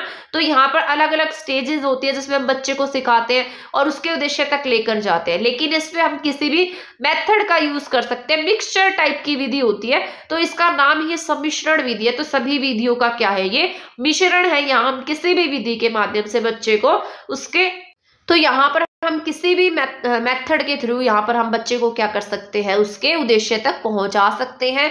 तो सम्मिश्रण में क्या आएगा, सभी विधियों का क्या है, ये मिश्रण है, ठीक है ना। तो आपसे पूछा जा सकता है ऐसा कौन सा मेथड है जिसमें सभी विधियों का मिश्रण देखने को मिलेगा, या विभिन्न स्टेजों पर हम किसी भी विधि का यूज कर सकते हैं, तो वो क्या होती है, आपके सम्मिश्रण विधि है, ठीक है ना। तो ये पॉइंट समझ में आ गया आपको। इसके बाद है संप्रेषणात्मक विधि। तो ये हिंदी में देखिए आप कैसे वर्ड्स हैं, इसका नाम क्या है, संप्रेषणात्मक विधि है, यानी कि कम्युनिकेटिव मेथड है। तो कम्युनिकेटिव मेथड क्या होता है, संप्रेषणात्मक विधि होती है। हिंदी पेडागोजी आपकी बहुत ज्यादा नहीं है, ठीक है ना, तो आपको इसको ध्यान से सुन लेना है। प्रत्यक्ष विधि की प्रक्रिया को और शुद्ध बनाते हुए संप्रेषणात्मक विधि का विकास हुआ। यानी कि जो डायरेक्ट मेथड मैंने आपको बताया था, मैंने आपको कहा था कि इस मेथड में हम क्या करते हैं, बच्चे को कैसे सिखाते हैं, जिस भाषा को हमें उसको सिखाना है उसी भाषा में सिखाएंगे, मातृभाषा का प्रयोग नहीं करेंगे। लेकिन यहाँ पे इन्होंने क्या कहा कि हम क्या कर रहे हैं, यहाँ पर जो प्रत्यक्ष मेथड है हमारा, जो प्रत्यक्ष विधि है, उसकी प्रक्रिया को और प्योरीफाई कर रहे हैं और अच्छा बना रहे हैं। इसीलिए हमने क्या यूज किया है, किसका विकास किया, संप्रेषणात्मक विधि का विकास किया है, ठीक है। तो ये प्रत्यक्ष विधि की प्रक्रिया की को और शुद्ध बनाते हुए क्या यूज किया इन्होंने, संप्रेषणात्मक विधि का विकास किया है। भाषा प्रयोग सीखने में ही भाषा की संरचना को सीखना है, ठीक है। तो भाषा प्रयोग जो हम सीखते हैं उसमें हम क्या करते हैं, भाषा का जो स्ट्रक्चर है उसको सीखना ही क्या है, यहाँ पर मेन मोटिव है। तो ये याद रखना है, भाषा प्रयोग सीखने में ही भाषा की संरचना सीखना क्या है, यहाँ पर संप्रेषणात्मक विधि में आता है। तो प्रत्यक्ष विधि की प्रक्रिया को शुद्ध बनाया गया है और किसको लाया गया, संप्रेषणात्मक विधि का इसमें विकास होता है, ठीक है। तो ये पॉइंट आपको अच्छे से रिवाइज करना है, अच्छे से याद करना है। यह स्वाभाविक रूप से भाषा के प्रयोग पर बल देती है। संप्रेषण के माध्यम से क्या कर सकते हैं, हम भाषा सीख सकते हैं। तो स्वाभाविक रूप से जो भाषा सीखनी है उसके ऊपर जोर देगी, और हम संप्रेषण, तभी इसका नाम क्या, संप्रेषणात्मक है। या हम संप्रेषण के माध्यम से बोल कर क्या कर सकते हैं, इस भाषा को सीख सकते हैं, ठीक है। यहां तक समझ में आ गया। अब ये आगमन विधि और निगमन विधि, ये दोनों भी आपको अच्छे से पढ़नी है। इंग्लिश में नहीं कराई थी मैंने, यहाँ पर कराऊंगी मैं आपको, ठीक है। तो ये आपकी इंपॉर्टेंट है। इसके बाद यहाँ पर है आगमन विधि। आगमन विधि जो है, जब आप बीएड करते हैं तब भी आपके बीएड में इसके क्वेश्चन होते हैं, बड़े बड़े क्वेश्चंस होते हैं, या जेबीटी भी करते हैं। तो बीएड की है मैंने, तो मुझे तो बीएड का पता है, तो वहां पर भी ऐसे ऐसे क्वेश्चन होते हैं। तो बताइए, आगमन विधि के ऊपर पूरा नोट लिखना होता है, निगमन विधि पर पूरा नोट लिखना होता है, उनके बीच डिफरेंस बताना होता है। तो ऐसे क्वेश्चन आपके एग्जाम में आते हैं। बट हमें बहुत ज्यादा नहीं पढ़ना है, हमें सिर्फ पॉइंट टू पॉइंट पढ़ना है, ठीक है ना। ऐसे तो हम पूरी बुक ले आएंगे, 500 पेजेस की बुक ले आओ आप मार्केट से जाकर, कितना पढ़ लोगे आप, और कितना आपके दिमाग में जाएगा वो। तो नोट्स इसीलिए होते हैं ताकि हम उसे शॉर्ट मेथड्स में, कम टाइम में, हमारा टाइम कंज्यूम करके पढ़ सके। अदरवाइज तो आपके पास बुक्स भी होती है, आप बुक्स भी ले सकते हैं। तो यही इसका मोटिव होता है, ताकि हम important to the point exam time पर पढ़ सके और उसको रिवाइज कर सके। तो यहाँ पर आगमन विधि जो है उसका नाम क्या है, इंडक्टिव मेथड होता है। ये इंपॉर्टेंट है। कैसा मेथड आपका, इंडक्टिव मेथड। इंग्लिश में पूछेगा तो आप इसे क्या कहेंगे, इंडक्टिव मेथड कहेंगे। तो ये क्या है, आगमन विधि है। यहाँ पर जो बच्चा है वो कैसे सीखता है, उदाहरण से नियम की ओर जाएगा। उदाहरण यानी कि पहले हम यहाँ पर बच्चे को क्या सिखा रहे हैं, 1 सेकेंड, कलर शायद चूज हो गया है। तो यहाँ पर हम पहले बच्चे को एग्जाम्पल देते हैं। किसी भी चीज को सिखाया तो हमने क्या दिया, यहाँ पर उसको एग्जाम्पल दिया। उसके बाद हम उसे क्या करेंगे, रूल की तरफ लेकर जाएंगे, ठीक है ना। तो जैसे हमने पहले बच्चे को कुछ सिखाना है, जैसे हमें नाउन का टॉपिक पढ़ाना है, तो हम क्या करते हैं, सबसे पहले उसे नाउन के एग्जाम्पल देते हैं। बताओ, ये आपको पता है टेबल क्या होती है, आपको पता है चेयर क्या है, आपको पता है अलमीरा क्या है, आपको पता है रेड फोर्ट क्या है। तो हम ऐसे उसे एग्जाम्पल देते हैं। ये सभी किसी न किसी चीज के नेम है। तो ये नेम, सब जितने भी नेम होते हैं जो इसको क्वालिफाई करेंगे, नेम को बताएंगे, किसी प्लेस के बारे में बताएंगे, किसी थिंग के बारे में बताएंगे, वो सब किस में आते हैं, नाउन में आते हैं। तो हम ऐसे उनको सिखाते हैं ना। तो पहले अब उसे एग्जाम्पल दिया मैंने अब यहाँ पर क्या देकर बताया आपको, एग्जाम्पल देकर बताया, एंड देन मैंने उसकी डेफिनेशन दी। तो यहाँ पर बच्चा अच्छे से क्लियर कर गया। तो यहाँ पर हम एग्जाम्पल से किस पर गए, नियम की तरफ गए हैं, ठीक है, रूल की तरफ गए हैं। इसके बाद ये कैसी होती है, विशिष्ट से सामान्य होती है, यानी कि पहले ये क्या होती है, विशिष्ट होते हैं, उसके बाद सामान्य हो जाती है। जैसे हमने पहले एग्जांपल दिया तो थोड़ा डिफिकल्ट लगेगा उसको, एंड देन हम उसको डेफिनेशन पर ले गए तो वो सामान्य हो गया।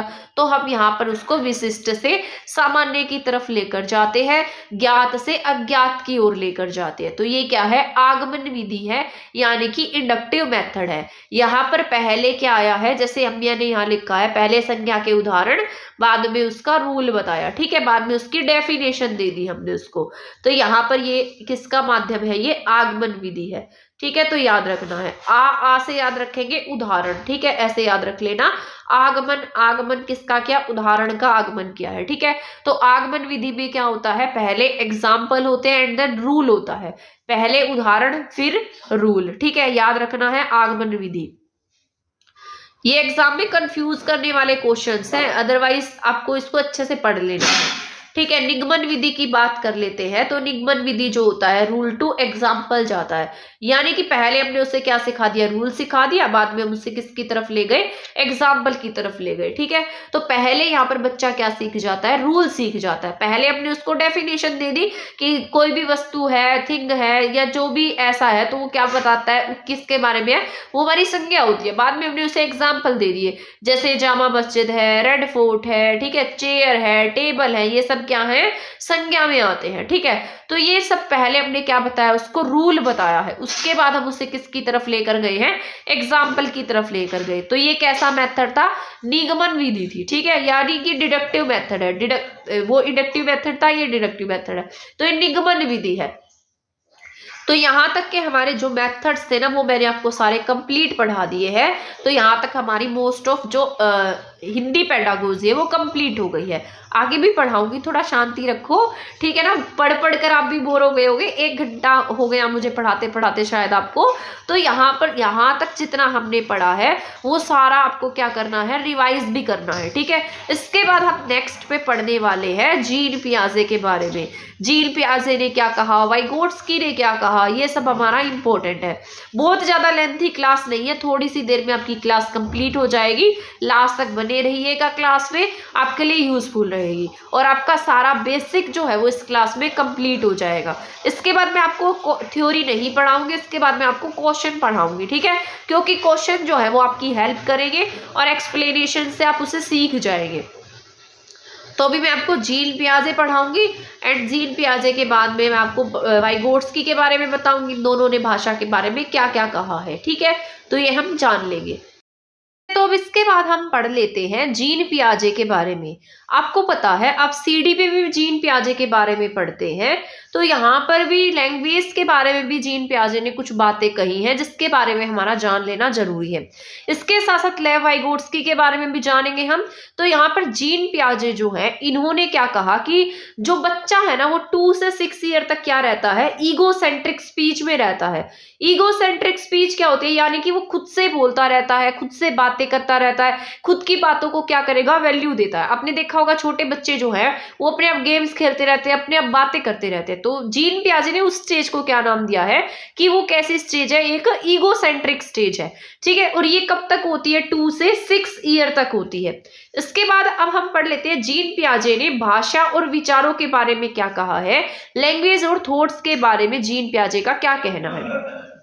पियाजे कहते हैं, मतलब इनका मानना था कि पहले इंसान के माइंड में कोई थॉट आता है और थॉट आने के बाद में क्या आता है, उसके बाद उसके पास कोई भाषा आती है, ठीक है। पहले हमारे माइंड में क्या आया, कोई थॉट आया, थॉट वही किसका रूप ले लेता है, बाद में लैंग्वेज का रूप ले लेता है, यानी कि वो क्या बन जाता है, भाषा बन जाता है।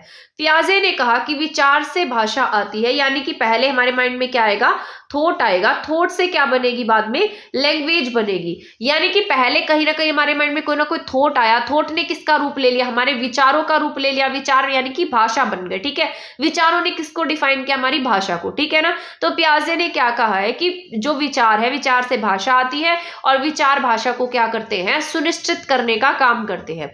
इसके बाद हम पढ़ लेते हैं लेव वाइगोट्स्की के बारे में।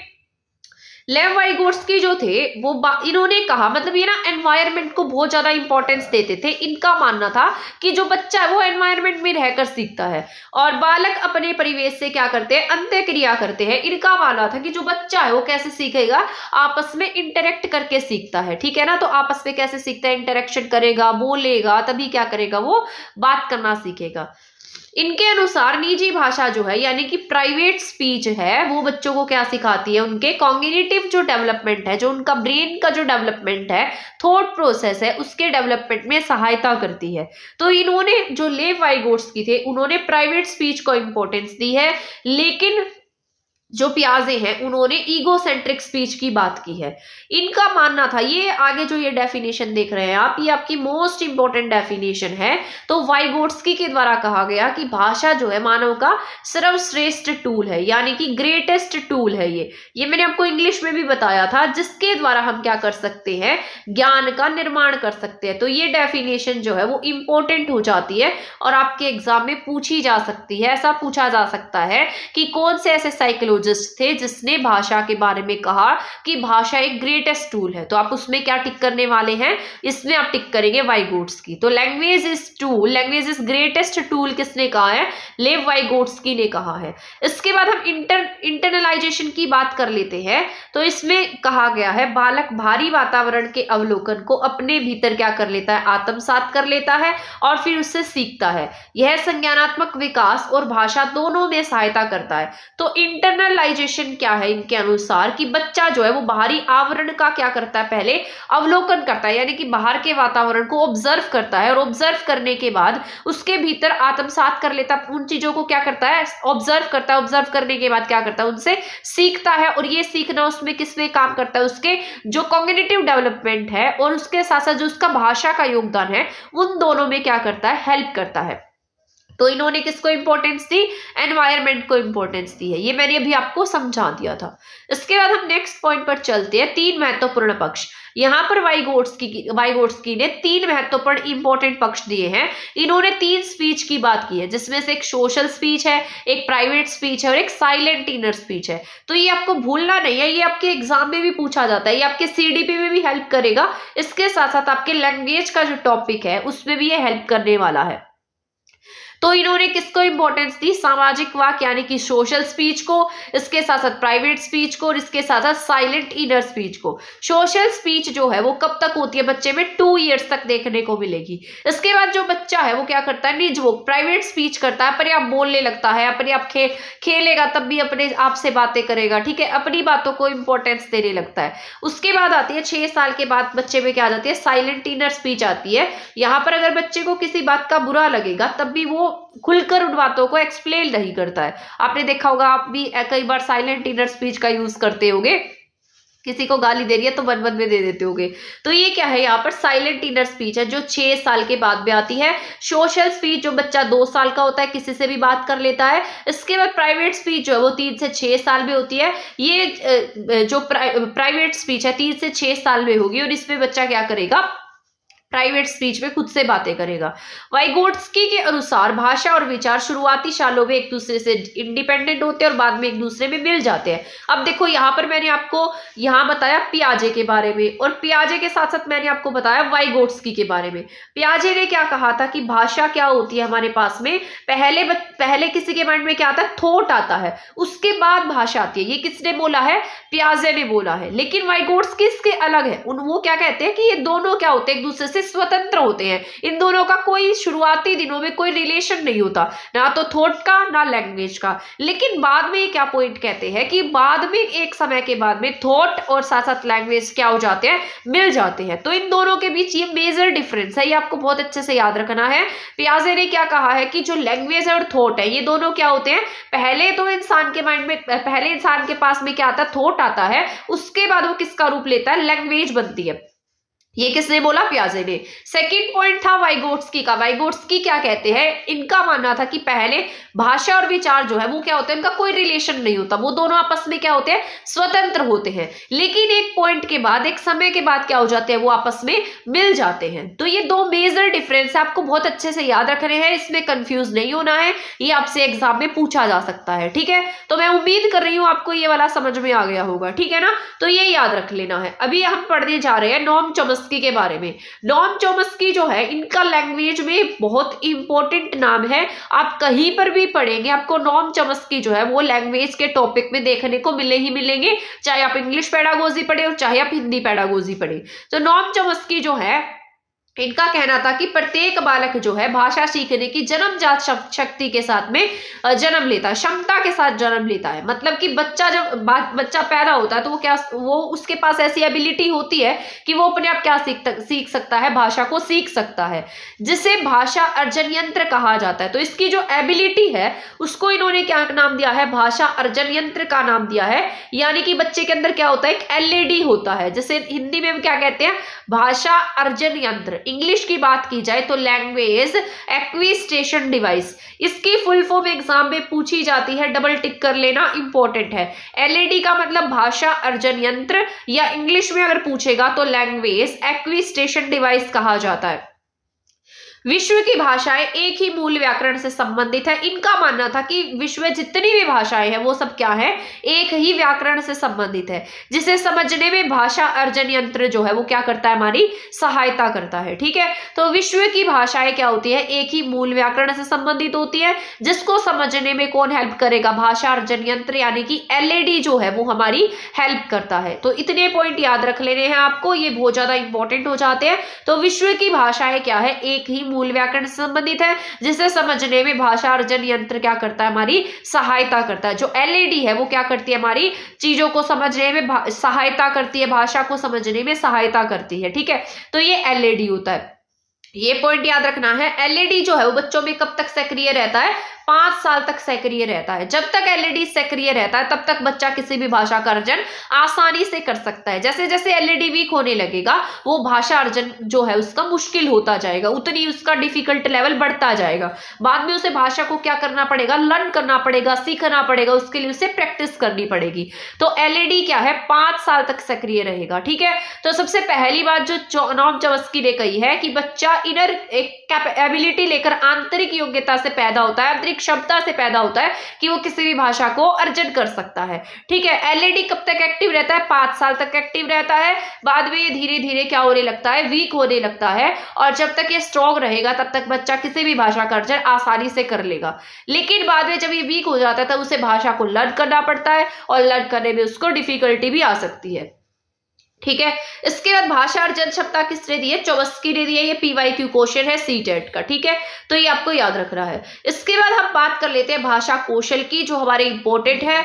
ये आपका ना मोस्ट इंपॉर्टेंट टॉपिक है, और इसमें से क्वेश्चन आता ही आता है, आपको डबल स्टार लगा लेना है, मोस्ट मोस्ट मोस्ट इंपॉर्टेंट लिख लो चाहे इस पर। तो भाषा कौशल क्या है, पहले तो आपको पता होना चाहिए कौशल कितने टाइप के हैं।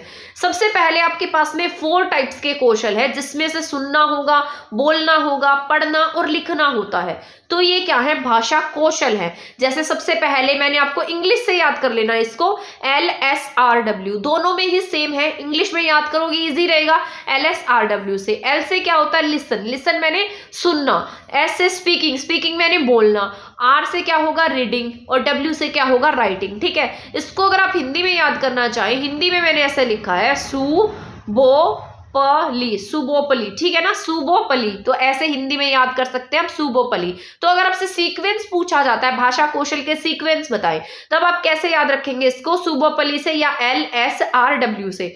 मान लो क्वेश्चन पेपर वाला ज्यादा टफ ना बनाए, इजी बना दो, और आपसे सीधे पूछ ले इसको सीरीज में लगाओ, तब आपने इजी सोचकर इसको छोड़ दिया हो, तब आप कैसे टिक करेंगे। तो आपको दोनों तरीके से पढ़ना है। तो पहले सुनना, फिर उसके बाद बोलना, फिर पढ़ना, फिर लिखना। अब यहाँ पर एक कौशल है जिसको हमने इंग्लिश में रिसेप्टिव कहा था, यानी कि ग्राह्यात्मक कौशल, जहां से हम कुछ ना कुछ ग्रहण कर रहे हैं। जैसे एक तो है सुनना, उसके साथ साथ एक है पढ़ना। जैसे हम सुनते हैं तो हम कुछ ना कुछ क्या कर रहे हैं, ग्रहण कर रहे हैं, कुछ रिसीव कर रहे हैं। इसके साथ साथ पढ़ना, पढ़ते टाइम भी हम क्या करते हैं, कुछ रिसीव करते हैं। जैसे आप अब सुन रहे हैं, मैं आपको पढ़ा रही हूँ, आप सुन रहे हैं, उसके बाद मान लो आप नोट से पढ़ते हैं, बुक से पढ़ते हैं, तब भी आप क्या कर रहे हैं, कुछ ना कुछ रिसीव करेंगे। तो ये दोनों कौशल किसमें आते हैं, ग्राह्यात्मक कौशल यानी कि रिसेप्टिव कौशल हम इसको कह देते हैं। तो ये फर्स्ट वाला और थर्ड वाला किसमें है, ग्राह्यात्मक कौशल में है। सूप वाले किसमें है, सूप, ऐसे याद रखना, ऐसे याद रख लेना। सूप जो है ना उसको हमने ग्रहण कर लिया, ठीक है, तो ये आसान हो जाएगा। तो सूप को हमने क्या किया है, ग्रहण किया है। सू से सुनना, पै से पढ़ना, ठीक है। तो सूप को हमने क्या किया, ग्रहण किया। ये याद करने का तरीका है, सूप को हमने ग्रहण किया है, तो ये क्या है हमारे पास में, ग्राह्यात्मक कौशल है, ठीक है। दोनों पॉइंट याद हो गए। इसके बाद नेक्स्ट पॉइंट मैं आपको बताती हूँ। नेक्स्ट पॉइंट है बोलना और लिखना, ठीक है। तो अब ये बोलो बोली, ठीक है। बोली क्या होता है, अभिव्यक्त करना। अभिव्यक्त करना का मतलब ही होता है हम बोल रहे हैं कुछ। तो बोली किस क्या है, अभिव्यक्ति है। और सूप हमने क्या किया, ग्रहण किया, ठीक है। अब ये देखो आपको बहुत इजी याद हो जाएगा, आप इसमें कंफ्यूज नहीं होगे, क्योंकि ये एग्जाम में पूछे जाते हैं। और जब एग्जाम में आते हैं ना, तब हम इतने कंफ्यूज हो जाते हैं, इतने कंफ्यूज हो जाते हैं कि हम इनको टिक नहीं कर पाते, गलत से टिक कर देते हैं। तो ये बहुत इजी है, आपको इजी तरीके से मैं याद करा रही हूँ साथ साथ, ताकि आप इसको एग्जाम में भूले ना, रिलेट करके पढ़ पाए, आपका ये क्वेश्चन गलत ना हो, ठीक है। तो पहला मैंने आपको क्या बताया है, पहले मैंने आपको बताया सूप, इसके बाद मैंने आपको बताया है बोली, ठीक है। तो सूप को हमने क्या किया है, यहाँ पर ग्रहण किया है। इसके बाद यहाँ पर जो बोली है उसको हमने क्या किया, अभिव्यक्त किया। तो बो और ली वाले क्या किस में आएंगे, अभिव्यक्ति में, यानी कि बो से क्या हमारा बोलना, ली से क्या है लिखना, सू से सुनना, पै से पढ़ना। ये दोनों कौशल किसमें, ग्राह्यात्मक है, और बोली किसमें है, अभिव्यक्ति वाले में है। ट्रिक अभी मैंने आपको बताई है, सुबोपली, ठीक है। तो ऐसे याद कर लो, चाहे आप इसको हिंदी में याद कर, चाहे इंग्लिश में याद कर लो। हिंदी में हमने ट्रिक से याद कर लिया है, इंग्लिश में ट्रिक्स रही थी, तो आप हिंदी से भी याद कर सकते हैं। भाषा कौशल का मनोवैज्ञानिक क्रम भी मैंने आपको बताया ही है, ये साइकोलॉजिक सीरीज है, इसकी मनोवैज्ञानिक क्या है, यहाँ पर क्रम है, जिसमें पहला सुनना है, फिर बोलना है, फिर पढ़ना है, और उसके बाद में लिखना है। चारों कौशल जो है एकीकृत अतः संबंधित है, मतलब इंटीग्रेटेड है, और एक दूसरे से क्या है, रिलेट करते हैं, इंटर रिलेटेड है, ठीक है। तो चारों कौशल इंटीग्रेटेड है, एक दूसरे के साथ में जुड़े हुए हैं, और इसके बाद क्या है, अंतर संबंधित है, संबंध रखते हैं। यहाँ पर यही मैंने आपको बताया है, सुनना पढ़ना, यानी कि सूप क्या है हमारे पास में, ग्राह्यात्मक कौशल है। इसके बाद बोली को हम क्या करेंगे, अभिव्यक्त करेंगे, ठीक है। तो ये आपको याद रखना है। अब यहाँ पर लिखा है, जरूरी नहीं है कि सुबोपली हमेशा इसी क्रम में सीखा जाए। कई कई बार ऐसा होता है कि इनका जो ये सीरीज है ना, ये चेंज हो जाती है, बट मोस्ट ऑफ टाइम ऐसा रहेगा। जरूरी नहीं है कि सुबोपली हमेशा इसी क्रम में सीखेगा बच्चा। कुछ बच्चे ऐसे होते हैं जो ये वाला जो क्रम है इसमें चेंज भी आ जाता है कई बच्चों में, तो ये आपको बस याद रख लेना है। इसके बाद हम पढ़ते हैं सुनना। सुनना शब्दों का उच्चारण करवाएंगे, ठीक है, कहानी और कविता सुनना। तो ये सब क्या है, सुनना होता है, हम बच्चों से सुनते हैं इसमें, ताकि उनकी प्रोनाउंसिएशन क्या हो जाए, अच्छी हो जाए। आपने देखा होगा क्लास में जो टीचर होता है छोटे बच्चों को एक कायदा सा देता है और बोलता है किसको पढ़कर सुनाओ, तो वो यहाँ पर उसकी क्या ठीक करा रहा है, प्रोनाउंसिएशन ठीक करा रहा है, तो वो वहां पर सुन रहा है। या फिर ऐसे भी हो सकता है बच्चा टीचर को बोलते हुए सुन सकता है, तो ये सब किस में आएंगे, सुनने में आएंगे। बोलना में क्या आता है, कविता का पठन, संवाद, मौखिक प्रश्न, किसी विषय पर टिप्पणी, ठीक है। तो वहां पर आप बुलवा सकते हैं, यहाँ पर या कविता का पठन करा सकते हैं, ये इसमें याद कर लेना आप, ठीक है ना। तो वो जो मैंने अभी बताया है ना, उसको इसमें याद कर लेना, पठन वाले को। तो वो सुनने वाले में नहीं है, वो बोलने वाले में। यानी कि बच्चा मान लो कविता का पठन करता है, संवाद करता है, किसी से बोलता है, मौखिक प्रश्न करता है, किसी विषय पर टिप्पणी करता है, तो ये सब किस में जाएगा, बोलने के टॉपिक में जाएगा। इसके बाद अगर हम पढ़ने की बात कर लेते हैं, तो पढ़ने के कौशल को क्या कहते हैं, वाचन कहते हैं, ठीक है। तो पढ़ने का कौशल क्या कहलाता है, वाचन कहलाता है। मैंने आपको ये इंग्लिश में बताया था, पढ़ना दो टाइप से होता है, एक मौन पाठन होता है और एक लाउड यानी कि सहस्वर पाठन। मौन वाले को इंग्लिश में हम साइलेंट रीडिंग कहते हैं, सहस्वर को हम लाउड रीडिंग कहते हैं। मौन पठन में ध्यान जो है वो ज्यादा बेहतर होता है, यहाँ पर बच्चा तेजी से बढ़ता है, ज्यादा विषय को पढ़ सकता है यहाँ पर, ठीक है। इसके बाद यहाँ पर सहस्वर पाठन की बात करते हैं, तो यहाँ पर बच्चे का उच्चारण जो है वो बेहतर होता है, सुनने और बोलने में कौशल जो है वो बेहतर हो जाते हैं। सहस्वर पाठन से क्या आता है, रस आता है, यानी कि उसको अच्छे से उसको क्या कर सकता है, बच्चा पढ़ सकता है, तो अब यहाँ पर जो है एक तरीके से यहाँ प्रोनाउंसिएशन अच्छा हो जाता है सहस्वर पाठन से। तो ये इंग्लिश में भी बताया था मैंने, जब बच्चा साइलेंट रीडिंग करेगा, साइलेंट रीडिंग करने से उसका जो कंसंट्रेशन है वो अच्छा होगा, ध्यान अच्छा होगा, तेजी से पढ़ पाएगा। क्योंकि जब हम साइलेंट रीडिंग करते हैं ना तो हम किसी भी चीज को बहुत तेजी से पढ़ लेते हैं, और वहीं पर जब जैसे मैं आपको पढ़ा रही हूँ, बोलकर पढ़ा रही हूँ, तो मुझे थोड़ा ज्यादा टाइम लगेगा। लेकिन अगर आप उसी टॉपिक को रिवाइज करेंगे मन में बोलकर तो आपको बहुत कम टाइम लगेगा, ज्यादा विषय पढ़ सकेगा। साइलेंट रीडिंग में कम टाइम लगेगा तो हम उसको और टॉपिक्स भी पढ़ सकते हैं, लेकिन जो लाउड रीडिंग है वहां पर हमारा प्रोनाउंसिएशन बेस्ट हो जाता है, इसके साथ साथ इसमें हमें टाइम ज्यादा लगता है, ठीक है। और ये हमारे सुनने और बोलने के कौशल को अच्छा कर देता है। अध्यापिका बच्चे की स्पेलिंग या वर्तनी अशुद्धियों को ठीक कराने के लिए क्या यूज करती है? श्रुतलेख का यूज करती है। जैसे बच्चों को श्रुतलेख दिया जाता है हिंदी में, जिसको हम इंग्लिश में डिक्टेशन कहते हैं, जो ये मैंने आपको पढ़ाया भी था, ठीक है। तो श्रुतलेख किसका के लिए मतलब आपसे पूछा जा सकता है, कोई भी बच्चा है कक्षा में, उसकी जो स्पेलिंग वर्तनी है या अशुद्धियां हैं, वर्तनी की अशुद्धियां हैं, उसको ठीक कराने के लिए एक अध्यापिका किसका प्रयोग करेगी? तो आपको उसमें क्या टिक करना होगा? अध्यापिका वहां पर बच्चे से मतलब ऑप्शन में दिया है, सुलेख लिखाएगी, अनुलेख लिखाएगी, श्रुतलेख लिखाएगी, तो अध्यापिका किसका प्रयोग करेगी? वहां पर श्रुतलेख का यूज करेगी, ठीक है। तो ये पॉइंट याद रखना है, ये आपका जो है ये पॉइंट मोस्ट इंपोर्टेंट है, ठीक है ना। तो इसमें कंफ्यूजन होने के चांसेस ज्यादा है, तो आपको अच्छे से याद रख लेना है। अब हम लेखन के प्रकार की बात कर लेते हैं कि हमारा जो लेखन है वो कितने प्रकार का होता है। तो यहाँ पर 3 प्रकार के लेखन की बात कही गई है। एक होता है सुलेख, एक होता है अनुलेख, और तीसरा है यहाँ पर श्रुतलेख। सुलेख आप जब छोटे होते होंगे तब आपको ना छुट्टियों का काम मिलता होगा 30 डेज का, 1 महीने का, कि आपको डेली का 1 पेज लिखना है। वो इसलिए दिया जाता होगा कि आप अपनी राइटिंग को सुधार सके, अच्छा लिख सके। लेकिन आप क्या करते होंगे, 2 दिन में इन सुलेख की कॉपी को भर देते होंगे और अगले दिन जाते होंगे मामा के घर, है ना। तो ये सुलेख किस लिए दिए जाते थे? ताकि हमारी जो राइटिंग है वो क्या हो जाए, इसमें अच्छी हो जाए। तो सुलेख किस लिए होते थे? सुंदर लेख के लिए होते थे। श्रुतलेख की बात की जाए तो वर्तनी की अशुद्धियों को दूर करना किसका काम है? श्रुतलेख का काम है। यानी कि अगर मान लो आपकी कोई एरर्स है, बच्चे को डिक्टेशन बोली जाएगी और बच्चा उन शब्दों को लिखता है, मात्राओं को लिखता है, वहां पर वो गलतियां करता है, उसकी गलतियों को ठीक कराते हैं, तो ये किस में आता है? श्रुतलेख में आता है। इसके बाद है अनुलेख, अक्षरों को ट्रेस करना, ठीक है, देख कर लिखना या ट्रेस करना, अनुरेखण करना किसी का, तो ये किस में आएगा? अनुलेख में आता है। तो इतने पॉइंट याद रखने हैं, सुलेख, श्रुतलेख और अनुलेख। सुलेख सुंदर लेख, श्रुतलेख यानी कि आपकी एरर्स ठीक करना, अनुलेख यानी कि अक्षरों को ट्रेस करना, देख कर लिखना। अब यहाँ पर कुछ ना कुछ लैंग्वेज डिसेबिलिटी है जो मैंने आपको लर्निंग डिसेबिलिटी में भी पढ़ाई है, पर इसका हमें यहाँ भी पढ़ना जरूरी है। हम बात कर लेते हैं भाषाई विकार की या लैंग्वेज डिसेबिलिटीज की। डिसेबिलिटी क्या होती है कि कहीं ना कहीं बच्चे को इन चीजों को अंडरस्टैंड करने में दिक्कत हो सकती है, तो ये किस में आएंगे? लैंग्वेज डिसेबिलिटी में आते हैं। लैंग्वेज डिसेबिलिटी में अफेजिया होता है, अफेजिया और डिसलेक्सिया। अब पूछेंगे अफेजिया क्या है? अफेजिया होता है इसके कारण सुनने में, समझने में, बात करने में, भाषा का प्रयोग करते समय बच्चे को क्या आती है? प्रॉब्लम आती है। बच्चा ऐसा हो सकता है कि यहाँ पर अटक कर बोलता हो, सही से ना बोलता हो, उसकी प्रोनाउंसिएशन सही ना हो, चीजों को अच्छे से ना समझ पाता हो, लैंग्वेज का सही से यूज ना कर पाता हो, तो ये सब किस में जाएगा? अफेजिया में जाएगा, ठीक है। अफेजिया क्या होता है? इसके कारण बच्चे को सुनने में प्रॉब्लम हो सकती है, समझने में प्रॉब्लम हो सकती है, भाषा का यूज करने में प्रॉब्लम हो सकती है। डिसलेक्सिया की बात कर लेते हैं। तो डिसलेक्सिया जो है ना वो आपका रीडिंग डिसऑर्डर होता है, आपके पढ़ने से रिलेटेड होता है। तो ये क्या? पठन वैकल्य है। हिंदी की बात करेंगे तो हम क्या लिखेंगे यहाँ पर? ये क्या है? पठन वैकल्य है, ठीक है ना। तो आपको याद रखना है ये क्या है? पठन वैकल्य है। तो यहाँ पर भी मैंने यही लिखा है, ये क्या है? आपका पठन वैकल्य है, यानी कि धारा प्रवाह पढ़ने की क्या है? अक्षमता है। तो पठन वैकल्य क्या है? धारा प्रवाह पढ़ने की अक्षमता। हिंदी में इसे कह देते हैं, जो डिसलेक्सिया होता है उसका हिंदी में मतलब क्या है? धारा प्रवाह पढ़ने की अक्षमता। इसके बाद अगर हम बात करते हैं त्रिआयामी फॉर्मूला की, आपके सीडीपी में भी इंपॉर्टेंट रहेगा और यहाँ पर भी, ठीक है ना। तो यहाँ पर ये ऐसे ट्रायंगल बना कर दिया जाता है। ये पिछली बार ना सीटेट एचटेट के एग्जाम में ही पूछा गया था। तो यहाँ पर फर्स्ट नंबर पे ये टीचर होगा और यहाँ स्टूडेंट होगा और यहाँ पर क्या होगा? कैरिकुलम होगा।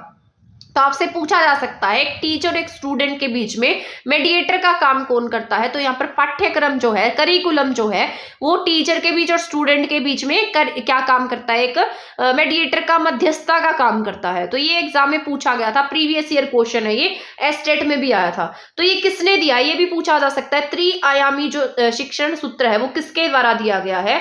तो आप क्या टिक करेंगे वहां पर, जॉन डीवी के द्वारा ये फॉर्मूला दिया गया है। ठीक है, तो ये किसने दिया है, जॉन डीवी ने। तो आपको याद रखना है, तो ये किसके द्वारा दिया गया, जॉन डीवी के द्वारा क्या दिया गया, त्रिआयामी फॉर्मूला दिया गया है। ठीक है, इतना याद रख लेना। इसके बाद हम नेक्स्ट बात कर लेते हैं टीचिंग मैक्सिम्स की या शिक्षण सूत्र की। तो यहाँ पर हम बच्चे को ज्ञात से यहाँ पर अज्ञात, मूर्त से अमूर्त और सरल से जटिल की तरफ लेकर जाते हैं। ठीक है ना, तो ये याद रख लेने हैं बस, ज्ञात से अज्ञात की तरफ, मूर्त से अमूर्त की तरफ और सरल से यहाँ पर जटिल की तरफ। ये टीचिंग मैक्सिम्स होते हैं, शिक्षण सूत्र होते हैं। इसके बाद हम अगर बात करते हैं शिक्षण सहायक सामग्री की, तो यहाँ पर शिक्षण सहायक सामग्री की बात की जाए तो आपने देखा होगा क्लासरूम में बहुत सारे ऐसी एड्स होती है, टीचिंग एड्स होती है जो एक टीचर यूज करता है, जो अध्यापक यूज करता है। उसमें दृश्य सामग्री भी हो सकती है, श्रव्य सामग्री भी हो सकती है, दृश्य श्रव्य सामग्री भी हो सकती है। दृश्य सामग्री में जैसे जिन चीजों को आप देख सकते हैं वो किस में आएंगी, दृश्य सामग्री में आएंगी। बहुत इजी होते हैं, इसको तो आप ऐसे ही कर लेंगे, जिसको सिर्फ आप देख कर सीख सके। जैसे आपका ब्लैक बोर्ड है, ब्लैक बोर्ड को आप देख सकते हो ओनली, वो बोलेगा तो नहीं, तो आप उसको देख कर सीख सकते हैं। वहां पर टीचर लिखते हैं ना, आप सीखते हैं। श्रव्य सामग्री की बात की जाए जो आपको सुनाई जाती है, जिसको ओनली सुना जा सकता है, जैसे माइक्रोफोन होता है, रेडियो होता है, तो वो क्या होगी, किस में आएगी, श्रव्य सामग्री में आएगी। अगर हम दृश्य श्रव्य दोनों की बात करते हैं तो इसमें चार्ट, टेक्स्ट बुक और बोर्ड आ जाते हैं। तो इसको हम देख भी सकते हैं और सुन भी सकते हैं। चार्ट यहाँ पर नहीं आना चाहिए क्योंकि चार्ट को हम ये दृश्य श्रव्य में नहीं रख सकते। तो यहाँ पर ये दोनों जो है दृश्य श्रव्य में, टेक्स्ट बुक, बोर्ड, ये सिर्फ दृश्य भी आनी चाहिए आपकी। ठीक है ना, तो टेक्स्ट बुक, बोर्ड दृश्य और श्रव्य नहीं है, ये देख लेना आप। ठीक है ना, तो दृश्य और श्रव्य यानी कि जिनको हम देख भी सके और सुन भी सके। तो चार्ट को कैसे सुनाएगा, कैसे चार्ट, टेक्स्ट बुक कैसे सुनाएगी, उनको हम देख सकते हैं और पढ़ सकते हैं। ठीक है ना, दृश्य श्रव्य की बात करेंगे ना तो उसमें होगा आपका टीवी हो सकता है, ठीक है, लैपटॉप हो सकता है, तो ये एग्जांपल ले लेना। इसके बाद अगर यहाँ श्रव्य सामग्री की बात करेंगे तो रेडियो एंड माइक्रोफोन है। इसके बाद क्रिया सहायक की बात करें तो क्रिया सहायक इंपॉर्टेंट है। इसमें अब बच्चे को कहाँ लेकर जाएंगे, जैसे संग्रहालय, जो म्यूजियम वगैरह होते हैं वहां पर लेकर जा सकते हैं। इसमें बच्चों को उद्यान का भ्रमण करा सकते हैं, गार्डन वगैरह, पार्क वगैरह, ठीक है, यहाँ पर लेकर जा सकते हैं। तो ये क्रिया सहायक होते हैं, एक्टिविटी बेस्ड वाले। ठीक है ना, तो ये याद रख लेना। इसके बाद हम नेक्स्ट पढ़ते हैं शिक्षण सहायक सामग्री। शिक्षण को क्या बनाती है, अब यहाँ पर जो टीचिंग एड्स हैं उनका यूज क्यों किया जाता है। जैसे अब यहाँ पर मैं आपको पढ़ा रही हूँ, मैं पीडीएफ से पढ़ा रही हूँ, अगर मैं आपको लैपटॉप से पढ़ाऊँ तो इसका क्या फर्क पड़ेगा।